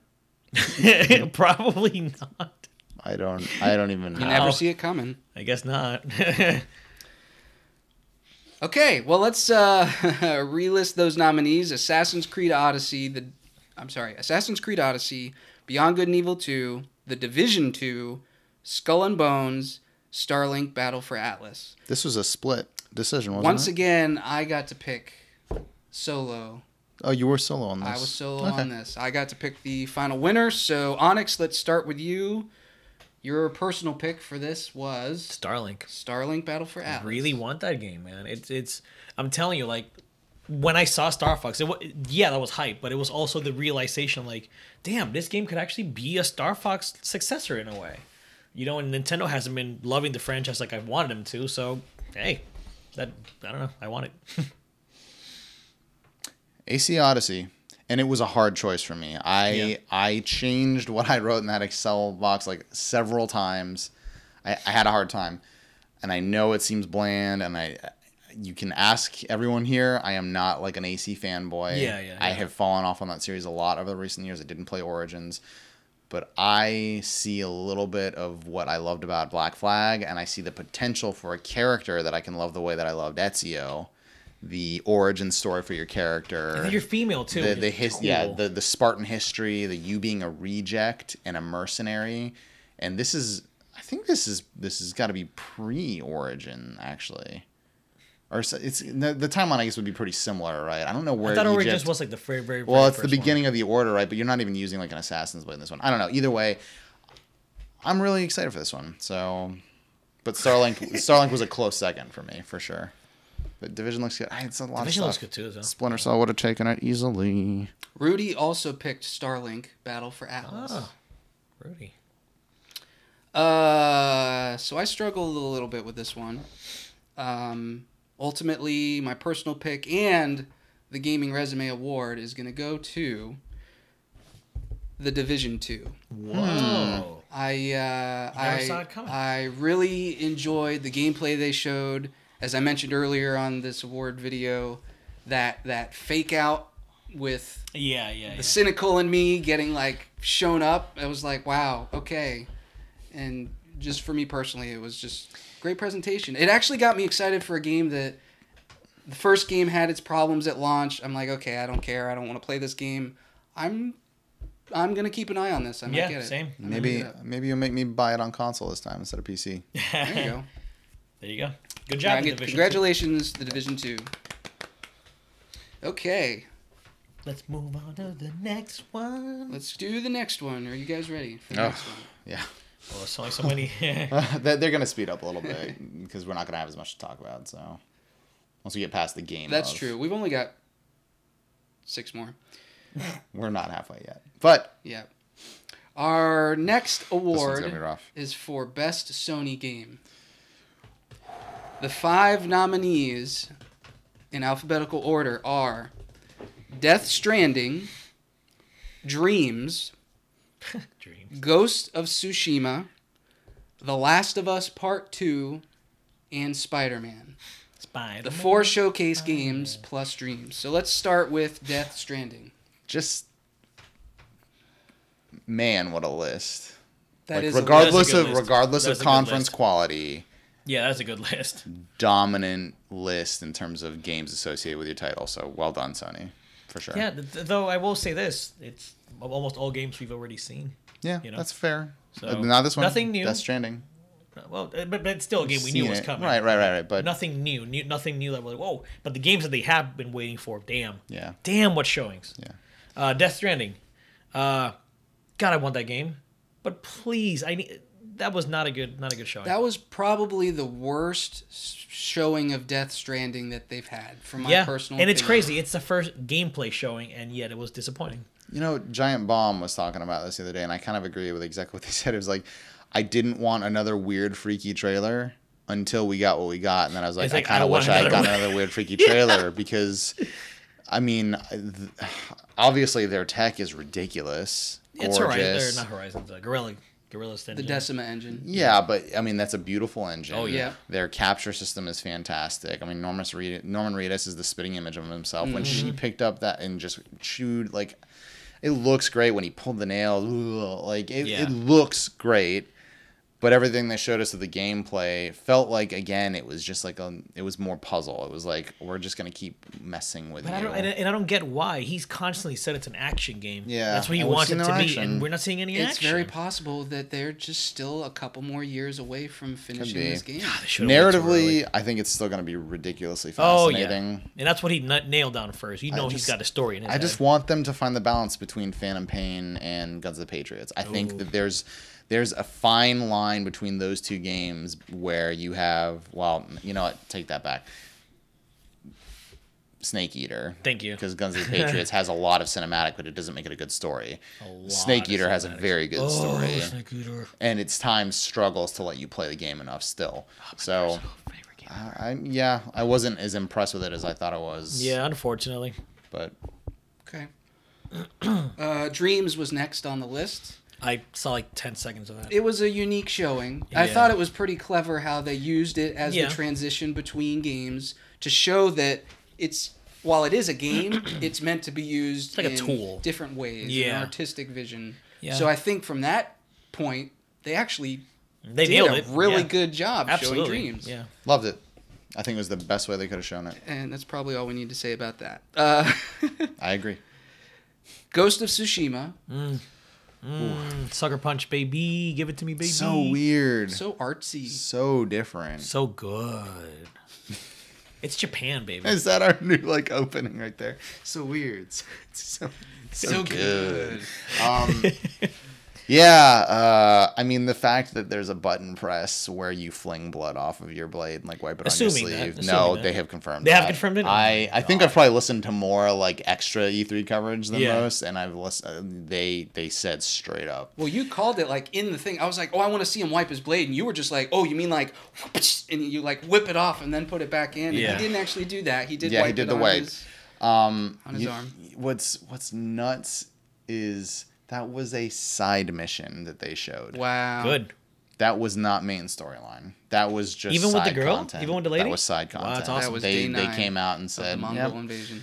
So Oh my god, that's right. I've watched that video a lot. yeah, I've been trying to evaluate the combat system. Dude, sell it to me now. And there's a I fear will. system too. Have you heard about that? Not really. No. If you assassinate someone, the NPCs will react with fear, giving you an opening to attack them. Oh yeah. Oh, very You see it. cool. You see it. When he slashed the guy at the beginning, and They they were give like, you a reason "Whoa." to do executions and assassinations Because they know and that you're stuff. skilled, and Yeah. they're like, "Oh my gosh!" Now, I wonder if there's the opposite, where if you kind of screw up, then they're like, "Okay, come on, let's just all gang That up." would be awesome. Now, apparently, it is not an anthology game. I don't know what the word I'm looking for. They are breaking it up into segments, so it's not one Like an episodic nature? streamlined. Yeah, it's different things that he experiences during the war. So you meet a bunch of different characters. It's okay. not There's not just even a one continuous continuing narrative story. path. Right? Understood. That's cool though. Who cares? I thought you meant that they were releasing it in No, chunks. no, It no, is no, a no. Okay. Yeah. Looks sick. Episodic Looks- nature, if you will. Looks Yeah, absolutely. the game sick. looks good. Sucker Punch has done really good with combat in the Infamous series. Obviously this is different combat, but I have hopes. I'm not expecting it to be as deep as say like a Devil May Cry or anything, but I think it'll find a really good balance. A really, really good balance. He's to clarify. He's talking about Devil May Cry's combat system. Oh, yeah, okay. that's what I meant. Not the Because story. Devil May Okay. Cry is in no way deep outside of its combat. I was Yeah. gonna ask. Okay. Yeah. Yeah, that's a day one for me for sure. Yeah. Yeah, it went from a what is this and why should I care to Oh. whoa, I just got Yeah. Yeah. murdered. That was amazing. You know what else was amazing? The Last of Us Part 2. Good demo. What a trailer. Good demo, man. I mean, Trailer / demo. Yeah. Yes, Naughty Dog doing their thing, dude. Yeah, I still, I've already seen Digital Foundry's analysis on this, and they helped cement some of my concerns from there because I kept saying damn, I'm seeing a lot of what's seemingly pre-recorded stuff. Yeah. And Digital Foundry said a lot of stuff, even though that it could be pre-recorded, we could still see it in the game. I did watch. I went back before I made this decision, and I was like, I don't even need to watch The Last of Us 2 trailer because I've seen it like 5 times. I went back and I watched The Last of Us E3 announcement trailer because I wanted to make sure that I wasn't, totally off base there. And I caught a few of the things you're talking about, but I'm not worried. I'm really not worried about it. I never argued that The Last of Us 1 was like not. No, I'm just kidding. But it was more so ears. like I know, right? Headphones.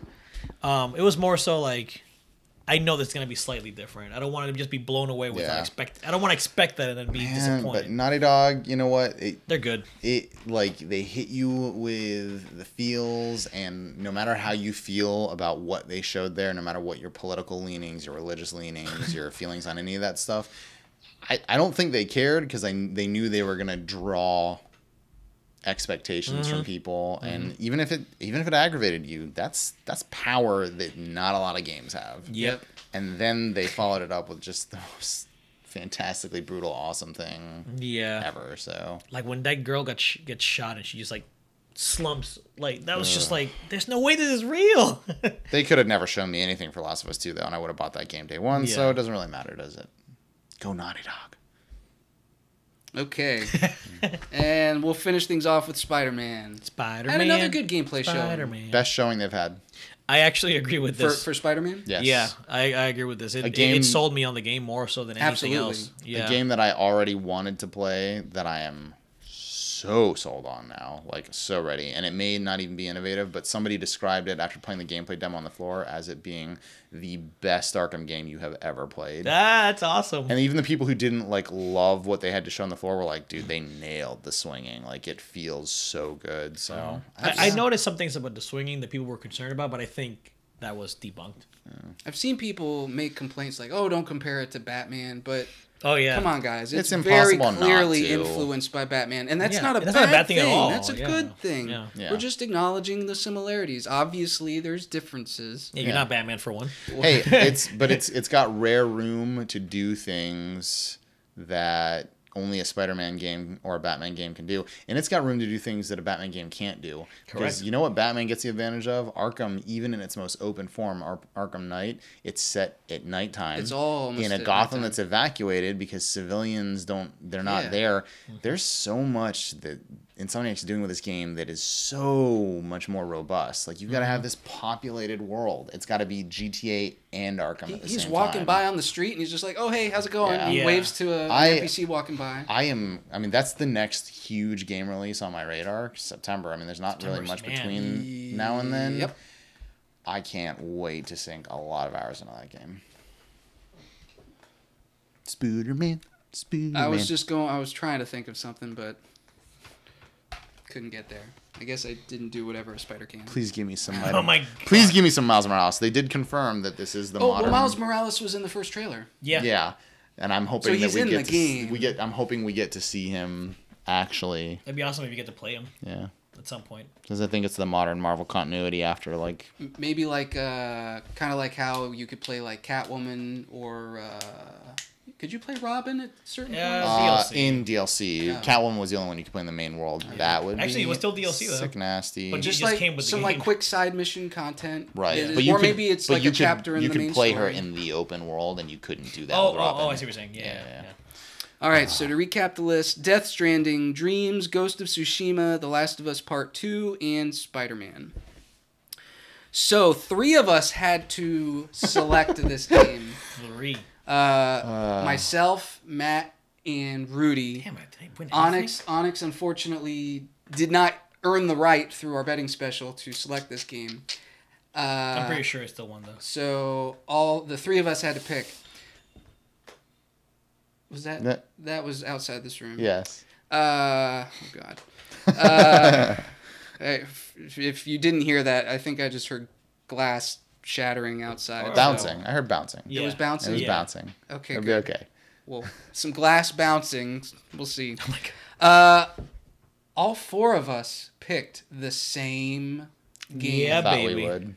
So, personal picks and the official winner. We're going to reveal this all at once. By a unanimous decision, the winner of Best Sony Game goes to Dreams. Ghost of Tsushima. Good job, Ghost of Tsushima. Yeah, I mean, honestly, like standing out that much, because it was hard not to pick The Last of Us. It was hard not to pick Spider-Man for me. Yeah, Ghost of Tsushima looks so good. I think the internet is right there with us, because if you go look at the view counts on reaction videos, Ghost of Tsushima has doubled that of The Last of Us. That's awesome. And Which you wouldn't think that. But it's a new some- IP. It's something that we don't exactly. That's the thing, though. We don't know what the heck they're doing, and then all of a sudden they blow us away. Like, And Last of Us looks good, but they were one knew of what it was gonna look 3 like. Japanese samurai-ish, although Sekiro is a ninja, not a samurai, but like Still, games revealed in the same press conference, and they were the one that it was just like, like, they had it. So yeah. So congratulations to Ghost of Tsushima. Tsushima. Let's go. A sucker punch, dude. Okay. Okay.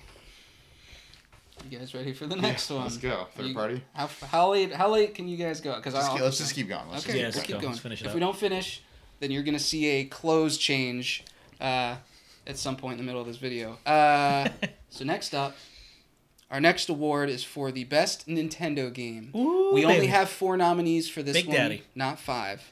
The 4 nominees are Fire Emblem 3 Houses, Let's Go Pikachu / Let's Go Eevee, Super Mario Party, and Super Smash Bros. Ultimate. They didn't show anything else? That was a straight up Nintendo game, not that I know of, nor not that was nominated. So we've only got 4. Oh, yeah, okay. In part because most people only picked 1 game for this list. So let's go through this before we announce the winner. Fire Emblem 3 Houses. Looks awesome. That might be a day 1 for me because I didn't get Tactics, Final Fantasy Tactics. That's right. Fire Emblem's gonna be Dude, a that game. If they take what they've learned from Awakening and the newest one, which I can't remember the name right now. Well, there were 2 of them. There was But it was like the Pokemon thing where it was like Fire Emblem Heroes. No. There was a no, a not 3DS the game. Dynasty Warriors game. It was Corinne from Smash was the main character. Corinne. Oh my goodness. It was another Fire Emblem game. It was. Fire I think Emblem it was Fates. Birthright and I forget the name, something else, but I can't. Fire Emblem Sun and Moon. It was like a Pokemon scenario where one was way more classic, old school, very Harder. hard Fire Yeah. Emblem, and one was a much more friendly experience to newcomers. like Awakening. Fire Emblem Yokai. And then I think they came out with the third one anyway, but Yeah. the new one looks looks great. If they take what they've learned, keep it like difficult and just open it up with all these new units and stuff, it looks like they're doing this game is gonna be And the RP super elements. good. Play Fire Emblem for the RP elements because it's the only game where you can have romances between your characters and then one of them can die permanently and you have to deal with that. Like there's good RP in Fire Emblem games. Oh yeah, and they and do you have not kids get the with credit them they too. deserve. Yeah, You can have kids with them, and it's then a they full- carry like the stats of your. It's a cool. full That's deep as shit. like relationship simulator inside of a great tactics game. Okay. So. It's so after they started with that with Awakening, Yeah. and it anyway. So that was Fire Emblem no Kuni. I don't know. Fire Emblem 3 Heroes. 3 Houses. Dude. Let's Go Pikachu, Let's Go Eevee. This had Yeah. a really brief I mean, we've already seen Commercial, it. They very had their big short. reveal a few weeks ago. coming out in November. It looks good. I'll probably get it, play it with my daughter. You can That's the hear same. your Pokemon in your. I just Reggie. don't care enough. And I don't care enough to talk about that anymore either. Super Mario Party. Yeah. Yeah. Super unique. Like they Yeah. actually took the Switch and are like, "Yo, what can we do with this? Let's actually use it as part of the game." Like, Yep. that It's game's about gonna as be so hyped good. as you could make me for a Mario Party game, right? Yeah. Get Yeah. ready. I think in October we're going to be doing some Super Mario Party videos. Oh yes, I'ma we play are it. tournaments, baby. I'm gonna play that. I'm gonna whoop all You're going down. Yeah. You don't know Ball, yeah. my trajectory. This is how we're going to knowledge. determine who gets to choose our end of the year Game of the Year awards. Super Mario Super Party. Mario Party. Or No, I'm Smash. joking. It'll probably be Smash. Because it's going to be the next Wow. one, Super Smash Brothers Ultimate. Ooh, baby. Their big game. Oh They my spent like God. 25 minutes of their 25 40-minute minutes, man. whatever direct on this. I mean, we already knew it was coming, but Oh like, yeah, they said it. we knew it was going to be the big thing. I don't know. What do you say? Like, it's The Smash. roster reveal, the new characters, all of the tweaks. They just dumped it all out. Yeah. Everything. They just It's flopped it out. maybe a little disheartening that because they brought every character from every game in, that we probably won't get much in the way of DLC characters, but totally worth it. But that's the thing. Sakurai, he's a troll. We might still get characters. Like he's saying that don't expect too many, but genuinely the game is gonna get support. Nintendo might say, "Yo, let's throw some more." I would imagine we'll get at least 1 to 2 more before the release. I'd say maybe 1 before release, but I think post release, You think maybe a couple? maybe more? at least 1 or 2. I mean, we've gotten 3 so far.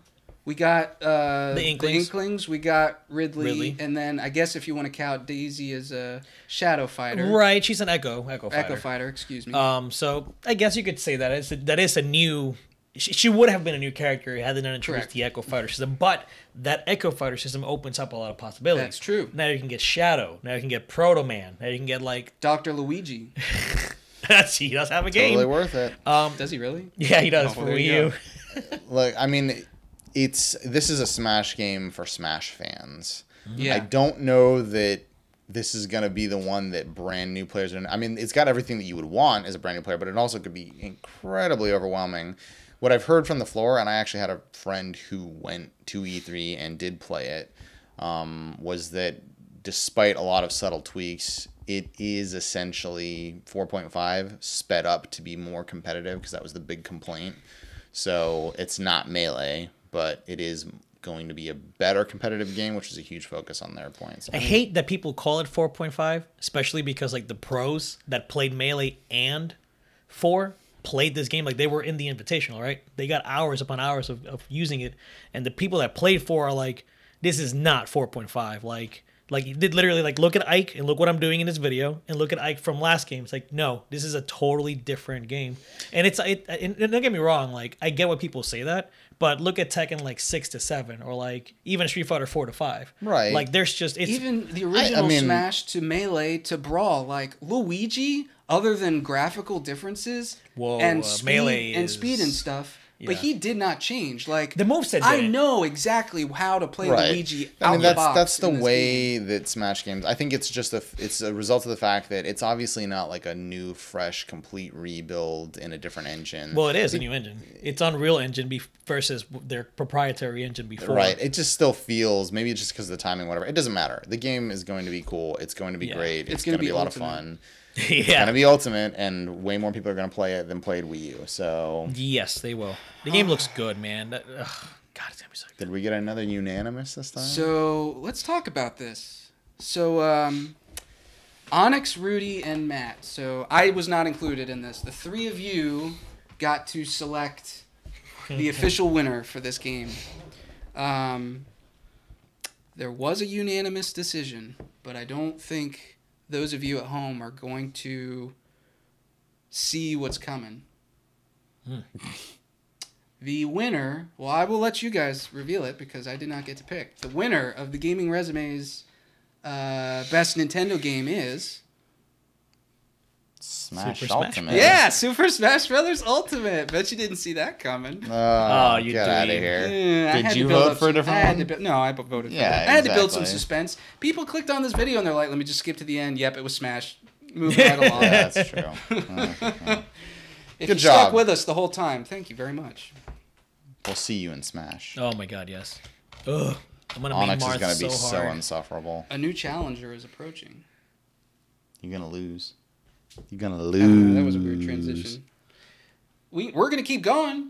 Yeah. I guess so. All Yeah, right. let's go. All right. Are you guys ready for the next award? Third party Yep. game. Best third-party game. This one is a bit This one is interesting. actually Hold on to difficult. your butts for this one. I know what I Hold voted on to for, your but butts. man, I know exactly. There what was you not a voted for. unanimous decision on this No, one. of course not. All right. I'm surprised. How? The I struggled with this 5 one. nominees in the hell? alphabetical Get outta order here. are Cyberpunk 2077, Rudy voted for that one, I bet. Devil May Cry 5, Mm. Dying Light 2, Resident Evil 2, Sekiro Shadows Die Twice. Those were our 5 games. Let's talk about them briefly. Cyberpunk 2077. We got a really cool in-game cinematic, and gameplay, I guess, was elsewhere. It was behind controls. Pre-alpha, from what they said, and that they're years away. That's what they just came out and said. PS5. That could be a confirmed. lie. I mean, based on what they were using for the pre-alpha, yeah, that's gonna run like really old Hey, butter on a I mean, PS4. it was cool to see it, and Yes. the engine footage looks interesting, and it looks like GTA Cyberpunk. It's got Yeah, a very I know. cool visual aesthetic. Yeah, It the looks attitude like looks there's going to be a cool. lot of lore and I'm like, design. I'm the tiniest bit upset in retrospect that we got what was essentially a cinematic That for was. a game that That's what we is got. going to be first person, and we saw not 2 seconds of first person footage. So, you know, I mean, everyone is riding the CD Projekt Red train right now, which I get it, but I'm tempered. Did you guys know that CD stands for Change Directory? No, I did not. Some MS DOS going on up in It does here. not stand for compact disc. Are you referencing? I'm referencing certain comments in our reaction video. Yeah. He's honoring the accurate statement that someone has made in correction to Multiple us. people have made. Yes. Did we say compact? I don't think we did. I don't think we did I thought we either. were just like CD Projekt Red, as in the name of the development team. Like CD I Projekt never Red. once thought about a compact Yeah. disc. But Whatever. anyway, It's okay. That's fine. we love you. Good, they Please should- resubscribe Good showing. Good showing. after you've just unsubscribed. Devil May Cry 5. Oh my god. The biggest reaction as far as view counts go for E3 for our channel at least. I think for a lot of passionate chat. fan base, man. Yeah. I mean, I honestly, so passionate they made me feel bad that I have not played 4 in. Yeah, how did you not know that was Nero right out the gate? I mean, come on. You know what's really funny? You know, though? in retrospect, Yeah. watching that trailer, Yeah, I'm like, damn, oh I'm wow, I feel stupid. like a I'm the dumbass worst. right now. The Red Queen revving up his voice. Johnny Young Bosch Yeah, over here we're- talking like. we are admittedly dumb. I'm And- the one guy who probably thought, Is that Nero? oh, is that Nero? Because the only game I played is DMC4. That's But hilarious. because I am such a noob with the game, I didn't You know want what? to say that and be wrong. Thank you to the people on the video who were saying it's been a long time since the first one. Yeah, not seriously. We had some and that defenders. really is the case. We should have been on top of it. Either way, Oh my god. It's time to did kick not- some demon ass. I did know, I not know. expect to see that. That trailer is like the perfect blending of the things that could have been cool in DMC Yeah. and the things that we love about DMC 1 through 4 in a nice little blended You mean package. 1, 3, and 4 because 2 doesn't exist. Well, That's whatever. not a game. Quick aside, is the woman in the trailer, did they create her likeness after the president from Literally have no idea. Battlestar Galactica or the mom from Donnie Darko? I literally Because it looked have no like idea. that actress. I didn't notice, but Okay. who knows? Well- Maybe somebody in the The development team maybe likes somebody her. will. But yeah, I mean, it looks cool, interesting. Oh, story. it looks so good. I And mean, the combat's going to be awesome.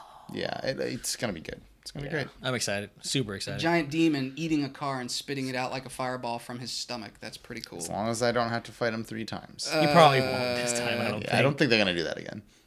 Dying Light 2 had a pretty large gameplay demonstration. Yeah, it looked good. I'm hyped for this game. I'm kind of You are. surprised that it made this list. Me too. I think I know who probably nominated it, but I mean, it's worth it. It's worth the It consideration. received more than one nomination. Oh, wow. It looks very cool. Yeah, but how far down on their list was it?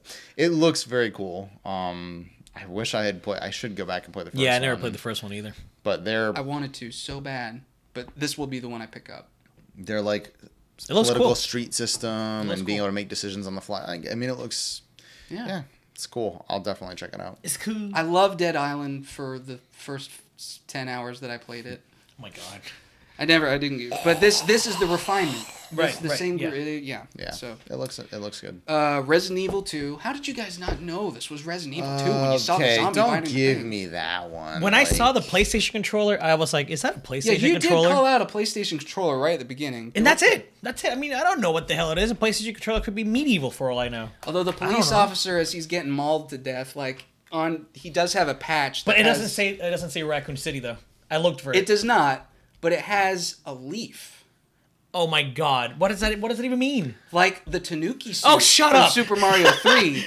Raccoon City, duh. Anyway. Get out of here. Yeah, Resi Look, 2, dude. Oh man. Switch port confirmed. Like, Oh, please. could you Leon have with picked the a Tanuki suit. better time to capitalize on the fact that you made a good Resident Evil 7 and go, let's take what is probably the most in-demand Resident Evil 4 a remaster, since we've remastered 1 so many times. Only And once? you know what? we'll just go ahead and make it in the style of the most popular Resident Evil game ever. For give me, dude. Did you watch any of the 35 minutes of gameplay that they showed outside of that? Yeah. Because holy crap, that game looks. And it's awesome. funny because they've been making Resi 2 remake. I think even before 7 was announced, which is hilarious to me. And my God, like this is everything I wanted. I thought we were gonna get a straight, like Resi 1 style remake for 2, and I would have been super happy with that too. But this is. But perfect. I'm so happy they're doing the Resi 4 style. Like this is perfect. Just like Final Fantasy VII. Hey. Oh yeah, too bad they coming Yeah, out. that's a. Yeah, we'll talk about that later. Looks great. Oh, 7 Leon. remake wasn't even. Leon and Claire. I know. I'm gonna want 3 after this though. Oh my God. No. What about Zero? Resident Evil 0? That's good. No. That's already been remade. Speaking of they just released. Speaking of Zero, Sekiro: Shadows Die Twice. I feel the spirits coming through me. It's From's next game. Activision's weird, but it's From's next game. I still don't know why. I think they're Activision's just there. trying. I think they're trying to publish to a bigger base. I think that's the right think time. so? I think. I don't want microtransactions, man. I think we're not going to get microtransactions. Don't die twice. The Dark Souls For remaster, $10. the Dark Souls remaster coming out, and then publishing with Activision. It's all of them trying to.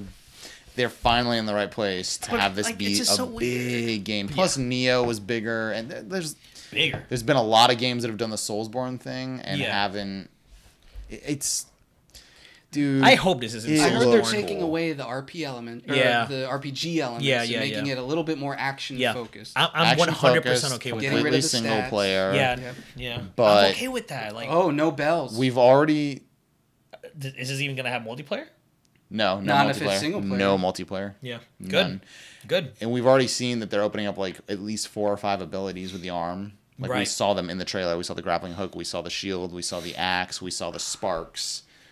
Right. The magic That thing. enemy on the horse, just like doing that. It wasn't even a whip. It was like a. So that big old lance-looking thing. It looks so But awesome. no, it was like a grappling hook, weird sort of weapon. I don't even. Also, the name of the game is really interesting, and I was listening to somebody talk about this because it's a blending of 2 Japanese words, and so it has to do with wolf, but They do that a also, I'm totally forgetting what the other one. I don't want to butcher it. Yeah. Go look that up though. It's really really beautiful and an interesting clue into like the storyline and what it's gonna mean. Yeah. So, Japanese tend to snakes. do that a lot with the names. It does have a giant snake in it at some point. I'm playing the hell out of that game. Oh hell yeah! Are you kidding? That Day reminded one. me. You know what that reminded me of? Back in the day when we would like. Well, I don't know if you guys played Ninja Gaiden when that first came out on Ninja Xbox. Gaiden. Oh, OG, yeah. Or Gaiden, whatever. Whatever. Tomato. It reminded me of that, Potato. like Love them. a character centric action game. Ironic that you're referencing a game made by the people who made Neo. Yeah. which didn't get N- any attention Neo. here because they didn't show the gameplay. But Was that a Sony exclusive? What? no, Neo 2. no, No. Neo didn't come No. out on Xbox. no. That's owned. That studio is literally owned by Microsoft now, not an exclusive for sure. Neo 2? Ninja Theory. No, that's That wasn't Team Ninja Ninja. Theory. That's Oh no, Team it's Ninja. Team Ninja. That's right. Yeah, man, what are you talking about? Sorry. Neo, I believe, Neo came Sony. out exclusively on consoles on On PS4. Sony, on PS4, yeah. Yeah. And I don't even Yeah. think it got a PC port. Yes, it did. Did it get a PC Yes, it port? did. Okay. Yeah. Yes, it's on PC. I'm playing it on PC right now. But that didn't make the list. So, Yeah. just to recap, the 5 were Cyberpunk 2077, Devil May Cry 5, Dying Light 2, Resident Evil 2, Sekiro: Shadows Die Twice. There was not a unanimous decision for this game. Rudy, who is not here, he got to select Oh my. the official Gaming Resume Award for Best Third-Party Game, so we'll save that for last. wonder. Yeah, me too. You never see it coming. I will go first, and actually, Onyx, I will let you and I both go together since we picked the same game. Sekiro: Shadows Die Twice. Man, I don't know how you couldn't vote for that game. Ah, it looks so good. Wait, I didn't pick Sekiro? You did not. Man, I bounced my selection a lot of times. I swear I picked Sekiro. And I will quickly No, I believe double you. check. No, because I want to get this right on the video. I believe So you. talk about your pick that I have listed, which was Cyberpunk 2077. Oh, that's right. I did end up putting Cyberpunk up Okay, there, so I didn't didn't I? need to look at Ah, man. Yep, you put Cyberpunk. That pains me. God, I really did struggle with this one because there was nowhere else to really... Do you want to take it back? You haven't locked it in yet, baby. I think Sekiro is the one I gotta go with, man. So I'm gonna. I think Sekiro is the one I gotta go with, man. So I just revealed Sekiro in the video. I'm just so much more hyped text for below. Sekiro. Yes. I just like. I Like, mean, we didn't Cyberpunk see- looks cool, but we didn't see any Sekiro, gameplay. dude. Like- No, I seriously, I had RE2 there, and then I put DMC there, and then I put Sekiro there, and then my I put God. Cyberpunk. I seriously was rotating through them. I was like, there's so many cool games. I don't know what to do with myself. And I was like, Cyberpunk's the one that everybody like thinks is the best game on the show anyway. It's probably I should probably pick it. No, As you can't go by you know what? popular opinion, man. Sekiro's Sekiro. the Okay. game. Yes. All right. Shadows Die Dos. Well then. But you know who won. You know who Rudy Do we? went for. Because What a loser here's the thing that you have to take into account. If you selected one of these games in one of these individual conferences, that doesn't mean you selected it for Best in Show. Yeah, that's true. That's true. So maybe he saved his Cyberpunk nomination for Best in Show. If he could. Well, let's see. What did Rudy from Poland? So Rudy, who is currently in Poland, Matt, by you changing your vote, there was a unanimous decision. Woo! Rudy also selected Sekiro Shadows Die Yes! Twice. Congratulations from I like it. Software. I know. We all thought he was going to pick Cyberpunk. Yeah. And I'm looking at this. It was his second one, his second pick. And I'm like, wow. Dude, Sekiro. Yeah. Like, come on. Rudy's watching this right now going, well, yeah, of course. I know. He's gonna yell at us. He Definitely is. yell at us. You guys. I'm breaking our rule right now. That's okay. we're a little over. We are going kind of late, so all right, we're good. Are we good? We're okay. We got Keep three going. more. Can we get through three more? Yeah. Let's turn and burn. By 9 Go, o'clock. go. Burn Let's go, turn. let's go, let's What go. time Hopefully is it? before that, it's 8:20. Oh, Come on. let's hurry. We got this. Okay. Oh my God. Oh no, I'm nervous. You guys ready for the next one? All Yeah. right, blah, blah. Our next award is for Best Conference, and the nominees were Microsoft, Nintendo, Sony, Square Enix, and Ubisoft. We are going to talk about them very quickly. Microsoft. Games. They had a lot of games. It was a great conference. They killed Great it. conference. They killed it. Games. Nintendo. Smash. So overrated. Not even close. They showed 4 first-party games, bro, and they spent 30 minutes Oh, I on wonder Smash. who else did that. 4 first-party games. And nothing else. Oh, I Hollow wonder. showed Knight, Hollow Knight nothing. Shadow Drop. Hollow Knight Shadow Drop. That- baby. Speaking of- Conference was not very... Come on, man. That Okay, conference it wasn't was good. very weak. All right. Speaking of other conferences with only 4, Sony Thank you. plus Dreams. Plus Dreams. I And Resi 2. I gave this a 10 plus because I had Boy, given oh Microsoft boy. a 10, and you know what? I was wrong. Yes. Absolutely. I admit I was wrong. Their little gimmicky shit was shit, and it shouldn't have been there. So, good conference. Good still, conference. It was a solid conference. Just because they had so many good games. Square Enix. Had a good... I thought it was a good conference, but they I mean, left out the stuff that people actually Become wanted to as see. gods. Become as Compared gods. to Shut up. Bethesda and EA, yeah, I mean... it's Exactly, a and pretty that's good why it got conference. nominated. Same with Ubisoft. as Ubisoft, gods. yeah, I mean... Theirs was a little bit They more. weren't going to be able to Star top Fox. last year, man. But they had enough there. And frankly, their Just Dance intro was the best they've ever had. It's actually a really good intro. A lot of people really liked that. I dug it. So if you're curious why we went so fast through those 5 conferences, it's because there's 8 other videos behind this one of best game from each of those conferences. So go check those out, and you'll hear probably a lot more about those conferences from us. So, Was this a again, split pick? the nominees are Microsoft, Nintendo, Sony, Square Enix, and Ubisoft.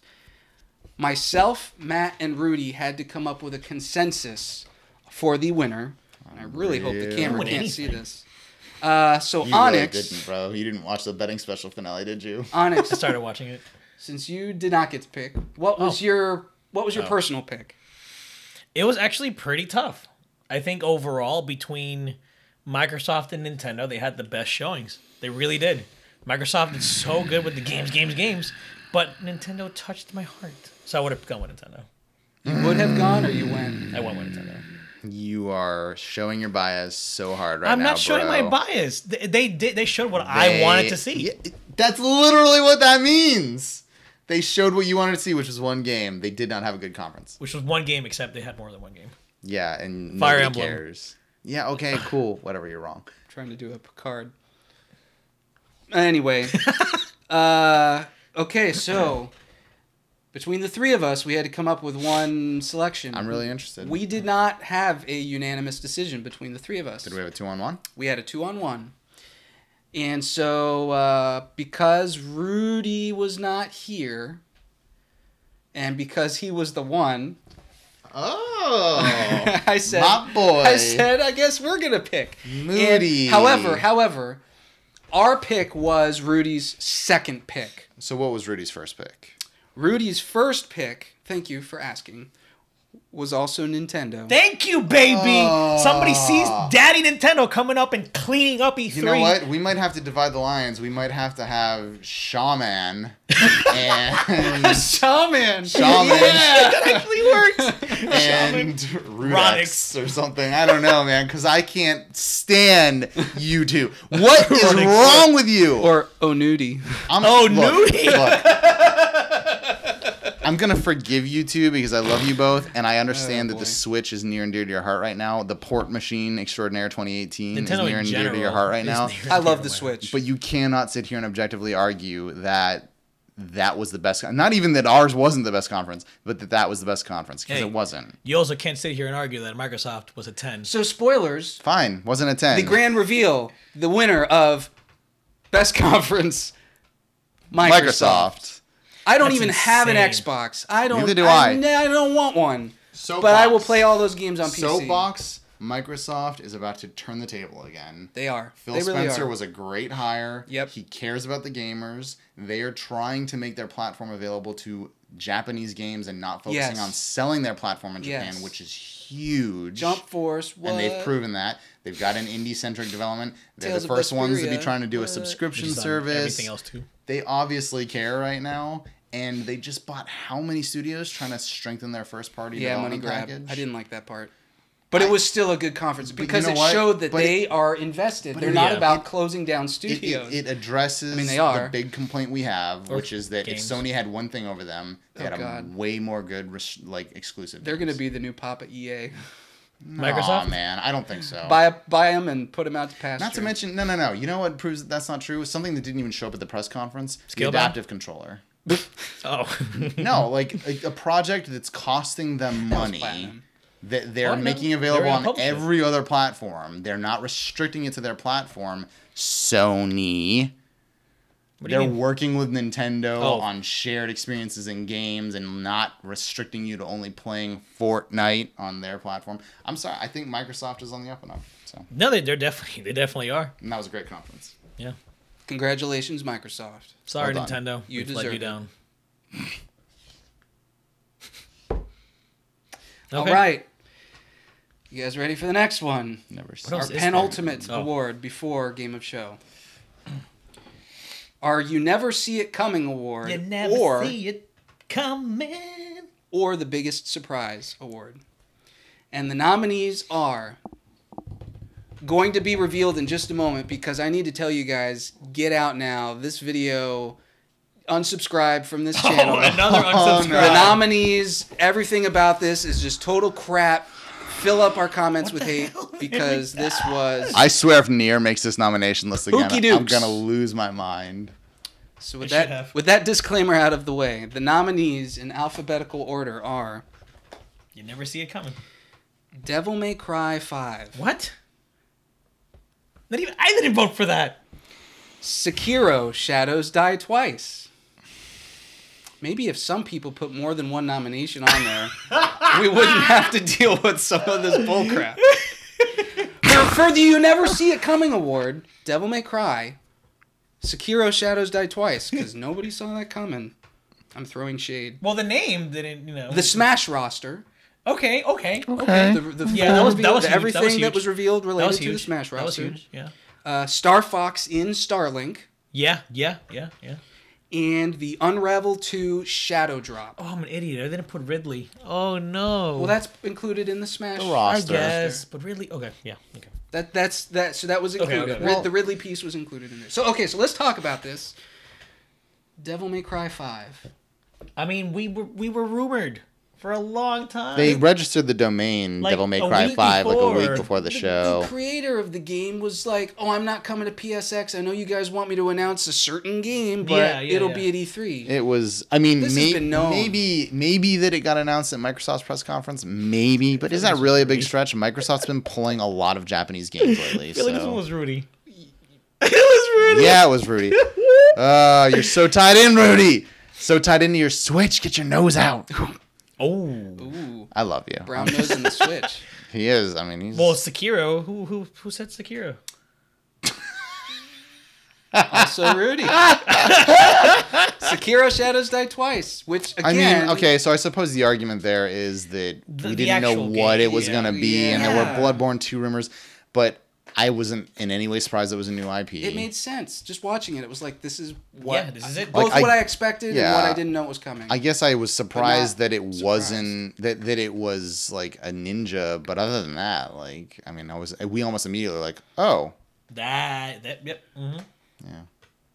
ugh. The full Smash roster That was a really good. that That has was- been revealed to include Ridley. Ripley. I would love to see Ripley and Oh, stuff. yeah. insane aliens. Oh man, Redesigned Zero Suit Let's Samus, not get too. off on that tangent because I'll spend the whole night. Yeah, I mean, we knew Smash was coming. I did not expect them to. The whole roster. People before they announced all this, people were wondering: Are we going to see Cloud again? Are we going to see Bayo, like the third-party licenses, etc.?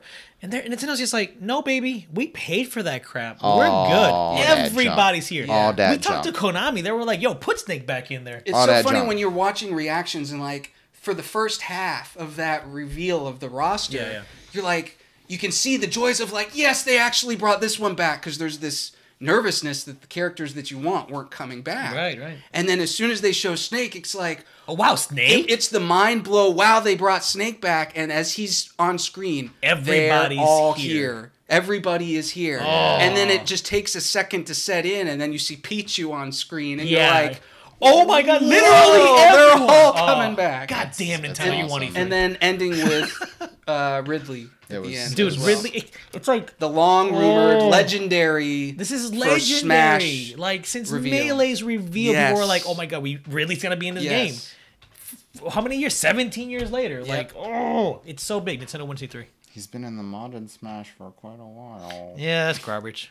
They put him on Bowser's body, and he has his own moveset now. Oh my god. So that was pretty. dude, one of surprising. his skins is the Super Metroid cover red skin. That's cool. Oh, it's so sick. That Okay. is very cool. The Star Fox franchise showing up in Starlink. Okay, what the actual? Huge. What did I just see? Yeah. Yeah. I mean, what's to It say? was definitely a surprise for sure. I never saw that coming. I think the impact of it, at least for me personally, was reduced a bit because, you know, they have the relationship with Nintendo now, having done the Mario and Rabbids, and they had, oh, here's Donkey Kong DLC, and it was like, seeing Star Fox was the, wait, what? But at the same time, it was like, oh, yeah, they've got this partnership, Yeah. and blah, da, da, da, do. I guess. What was more surprising was that Rayman didn't show up in Smash Yeah, as a mean, result yet. of that partnership. They might Either save way. that. They might save that. It was the right moment, and it caught me way It off sure did, guard. because that game needed a boost, Yes, it did. and it got one. I'm buying that Yes, game and I'm it buying that did. R-Wing. There you Oh go. my god. Yep. Oh, that R-Wing looks so sexy. Okay. Okay. And the last one was the Unravel 2 Shadow Drop. I Cool thought that Shadow was Drop. also a really big Yeah, deal. no, definitely. That cool. was, yeah. I mean, not like the biggest game, and not it's hard to put it in the category of like getting The Last Guardian announced on PS4 Right. or the Final Fantasy VII remake or something like that, right? But that's a big enough game that you're just like, oh, by the way, we've shown nothing from it, and it's out. Go Like, buy it that was now. big, yeah. Yeah. That was huge. So to recap, our 5 nominees were Devil May Cry 5, Sekiro Shadows Die Twice. You can tell what isn't going to win. The Smash roster, Star Fox in Starlink, and Unravel 2 Shadow Drop. I got to pick this one. I think I know what's gonna win. So, Onyx and Matt, you guys selected the same one, if you would like to share. Star Fox and baby. Starlink, man. What the Yeah, hell? That was huge. Like, it just... You never saw that coming. And as soon as I said that, I was like, as soon as I saw it and I said that on the video, I was like, yeah, I'm gonna pick that for this award because you never see it. Yeah. You're wrong on this one, Sean. I'll forgive it, but that was the biggest. Unless he picked it. You guys don't know what I picked. But I have a feeling. I don't know. I bet. I will say there was not a unanimous decision across the four of us. Well, we already knew that. So Rudy picked. Sekiro. No, he picked Devil May DMC. Cry 5. Woo wee. Rudy Love you, likes Rudy. to play video games. Love you, Rudy. Yeah, but He he's can't so defend handsome. himself for like 2 more months. I'm sure he's commenting angrily in the video's comments section. Yeah, but he's just got such a good beard to head ratio. I think he was just upset that Devil May Cry V and Vsauce, who he is being likened to. That's true. That's true. It synergized with him a little too much. It got into his brain, and that's what he went with. So it comes down to me. This is kind of challenging because I personally wasn't attached to many of these. I thought the Unravel 2 Shadow Drop was a pretty Really big good whoa. Shadow I love Drop. Shadow Drops. when Yeah, they're this the happened. best. They're the best. The Hollow Knight Well, Shadow hey, Drop I mean, was great. it wasn't I went and bought that same day. It wasn't what you were the most I waited a invested few in. days. It was what was the most surprising to you. So That's true. And the most surprising to me was the Smash Brothers roster. Ooh, Everybody good job, that they Nintendo. showed, including Ridley. I did not expect that. I did not expect everybody, because every Smash that has come out, with the exception of the original Smash to Melee, Right. characters have dropped out. Characters have dropped off. Yeah. There's always, they've, over the past few games, they've built up this assumption, this perception that you're not always going to have all the same characters. Did Brawl drop anybody? No. Mewtwo. Brawl dropped Mewtwo. Mewtwo, because we had what's his name? Lucario. They dropped Young Link and replaced it with Toon Link. I don't remember however many more. But point is, not everybody came back. yeah. I don't think Roy was in it. I think I don't switched out for him. I think the big So- differentiator for me was I couldn't have predicted the Star Fox. I could have in my wildest dreams imagined that happening. For No, Smash, that was but either just- way, it's. I mean, I don't disagree with that. As soon as I saw it on screen, my mind immediately went, "Oh yeah, because they have this partnership." So like I didn't even give myself enough I time get to it. revel in the excitement. Yeah. It was just like, "Oh yeah, that makes sense." I get it. So it was a surprise. Yeah. And I picked Well, either way, Nintendo took on something. Yeah. So good for them. it second. So congratulations to the Smash Brothers roster reveal. Mm-hmm. Good job, Sakurai. Thank you so much. Daddy Sakurai, saving the day. Okay, do we have time to do one last Well, one? it's the last one. Might as well get it over with. we might as well. It's only 8:37. Let me It's a good just- thing I don't have to work tomorrow. check and make I sure that hate I'm you. not getting screamed at right now. For those of you still watching, thank you. You're getting to look at some real behind-the-scenes stuff, because we have a rule on this podcast. No phones. And all three of us have looked at our phones at various points during this true. video. That is true. This is one of our longest videos. We're over 2 hours right now, so we'll wrap things up. We're coming to the end. This is it. This is the big one. Are you guys ready?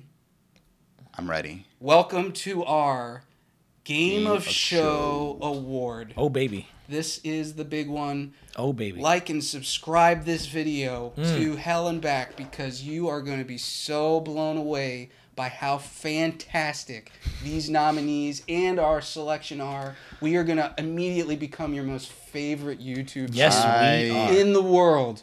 There is nothing greater than the gaming resume. You're going to want to put us in a shake and just drink us for breakfast, lunch, and dinner.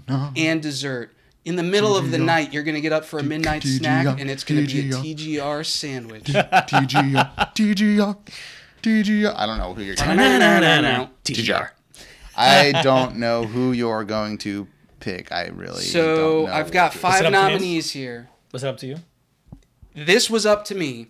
Oh, my. The winner of this was up to me. Oh, my. There's 5 nominees. I'm really All 4 of us picked a different I'm nominee. in no way surprised by Wow. that. So we are not going to reveal that till the end. So the 5 nominees are Wow. Cyberpunk 2077. That was Rudy.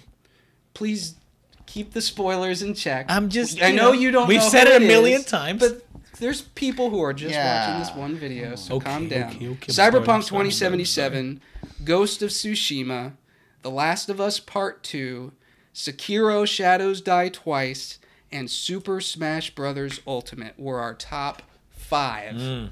All from good E3. games, man. All fantastic games. So let's talk about these. I think I have everyone pegged. We'll get there. So let's talk about these really quick. Cyberpunk 2077. We've talked about it. Yeah. For those of The you problem who is like are I want to say things that will be spoily, so it's like I can't really say anything. I mean, cool. It Looks showed. good, man. Looks good for a showed. trailer, but it's cool. You need to see gameplay. You didn't give me gameplay. No gameplay. And cool world building. Cool visual aesthetic. You've established. I mean, a lot of that goodwill just comes from the fact that you established a lot with Witcher 3, the Witcher which series, is a flawed game that is outstanding. If you imagine the scope of The Witcher 3 with that setting and environment, first-person shooter, okay. Yeah, might be awesome, actually. Let's check it out. Yeah. Very impressive. Yeah. A game that people have wanted to see for a long time. Finally re-revealed itself. Coolest cinematic. Very cinematic cool. in show for sure. Very cool cinematic. Okay. Ghost of Tsushima. Butter. Another game we have talked about in our previous award Smooth videos. as butter. Yeah, very artsy. What was Sex on a katana? Oh my! Sex on a katana. It looks good. It looks good. That's how it ended. I don't. What I think the coolest thing about it is it's not stylish in the way that any of the other games in that sort of realm were stylish. It's not gamey. It looks authentic. Yes, there were no giant enemy crabs in this one. No giant enemy crabs. His outfit wasn't like what you would. It wasn't like a For Honor. Not to bash For Honor's portrayal of samurai, but it wasn't like this For Honor like typical armored samurai look. Like it was more like a Ronin. They did their research. Yeah. It looked legit. The open worldness had a Shadow of the Colossus feel. On the horse. Yeah, okay. The music just playing in the wind as you're running by. It looks good. It looks good. So good. The Last of Us Part 2. More of The Last of Us goodness. Looks good. Very seamless. Very immersive. Very pretty.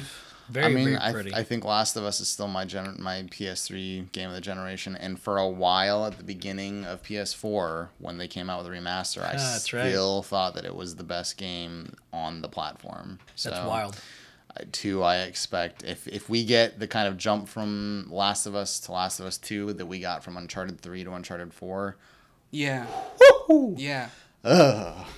Which I think is what we're getting. Getting the shivers. Yep. Getting the shivers. Well, get ready to shiver some more. Put on a blanket when you play that game. Change your pants. Sekiro Shadows Die Twice. You can't. It's from software. It's from software, action adventure, like. Oh my god! With horses with whips and things. That game is gonna have some of the best bosses in the last 5 years. Yeah. How the hell are you supposed to get across that bridge when this big ass python is just like, nope. And we only saw one a boss. fraction. We probably saw the first 10 minutes of that game. I know, seriously. The first couple of areas, yeah. From games scale so crazily. Yes. The beginning of Dark Souls is nothing like the end of Dark Souls in the best way possible. And of course, Last of Us, the big Nintendo game, Super Smash Bros. Ultimate. That was really weird. It was one of the best games of the show. Yeah, easily, dude. It's a new Smash. The moment they announced Switch, let's give it some historical context. This is the game. This was the game everybody wanted. They spent 20 to 25 minutes on this game. We got a ton of stuff. We know exactly what we're getting. We know exactly what we're getting. Big enough that they released Mario and Zelda, huge mainline franchises that had not seen a mainline franchise release in a while, in the same year, knowing that this was going to be the year of Smash. This and Pokemon, which isn't even the main Pokemon game. Right. Yeah. Are the two big things this year. Yeah. And Smash is going to be the biggest one by far. Switch, dude. You just... Oh, okay. Anyway, yeah. Woo! That is quite a list, gentlemen. That is. All 5 of those games are day ones. That's a very good E3. Well, maybe. Some of them we don't know when they're coming out. They may not come out until the next generation, but we'll get there. Okay, so as I mentioned, I get to pick this award on behalf of the entire team because I won the overall E3 2018 betting special. We all had different choices. So Onyx, we'll start with you. What was your game of show personal pick? Sekiro. Yes, it was. I want that game like bad. I mean, I don't know. It's weird. It's. I would have gone with Smash. I think I put Smash as my second choice. Sekiro, man, I love From Software games, and I know that game is going to like fulfill that aspect of the gaming world that I feel is forgotten. Agreed. The action game, Ooh, give me more. Yeah. Okay. I mean, there's really no wrong answer on this list. No, to be honest. definitely not. Yeah. So Matt, your selection was. If you Last of Us 2. Yes, it was. I did not want to pick one of the games that I picked for best in conference, so I specifically, or for best publisher, so I specifically picked my second favorite game in that, which was Sekiro, and this was a hard one for me. I mean, well, Cyberpunk is what I actually picked, and then I changed it to Sekiro last second. This is a very hard one for me. It broke my heart to not even have Spider-Man show up in any of these, because really, I thought Spider-Man had a great showing, and I saw a lot of people listing that as their game and show, but Naughty Dog's got me by the heartstrings, man. Like I that trailer had everything for me, and I will, of all the games we've listed, I will probably sit down and play all of them religiously, but that's the one that I might take a week off of work for, because I can't stand to get up and walk away from it. So. You're probably beating like a night. Maybe two. Take your time. Last Enjoy of Us, yourself. the first Last of Us, the first like 15 time hours, playing right? it on hard took me 3 or 4 sittings, and those were long sittings. So. Okay. I will share Rudy's on his behalf since he is in Poland. He selected Cyberpunk 2077. Of course he did. Wait, so what does that mean?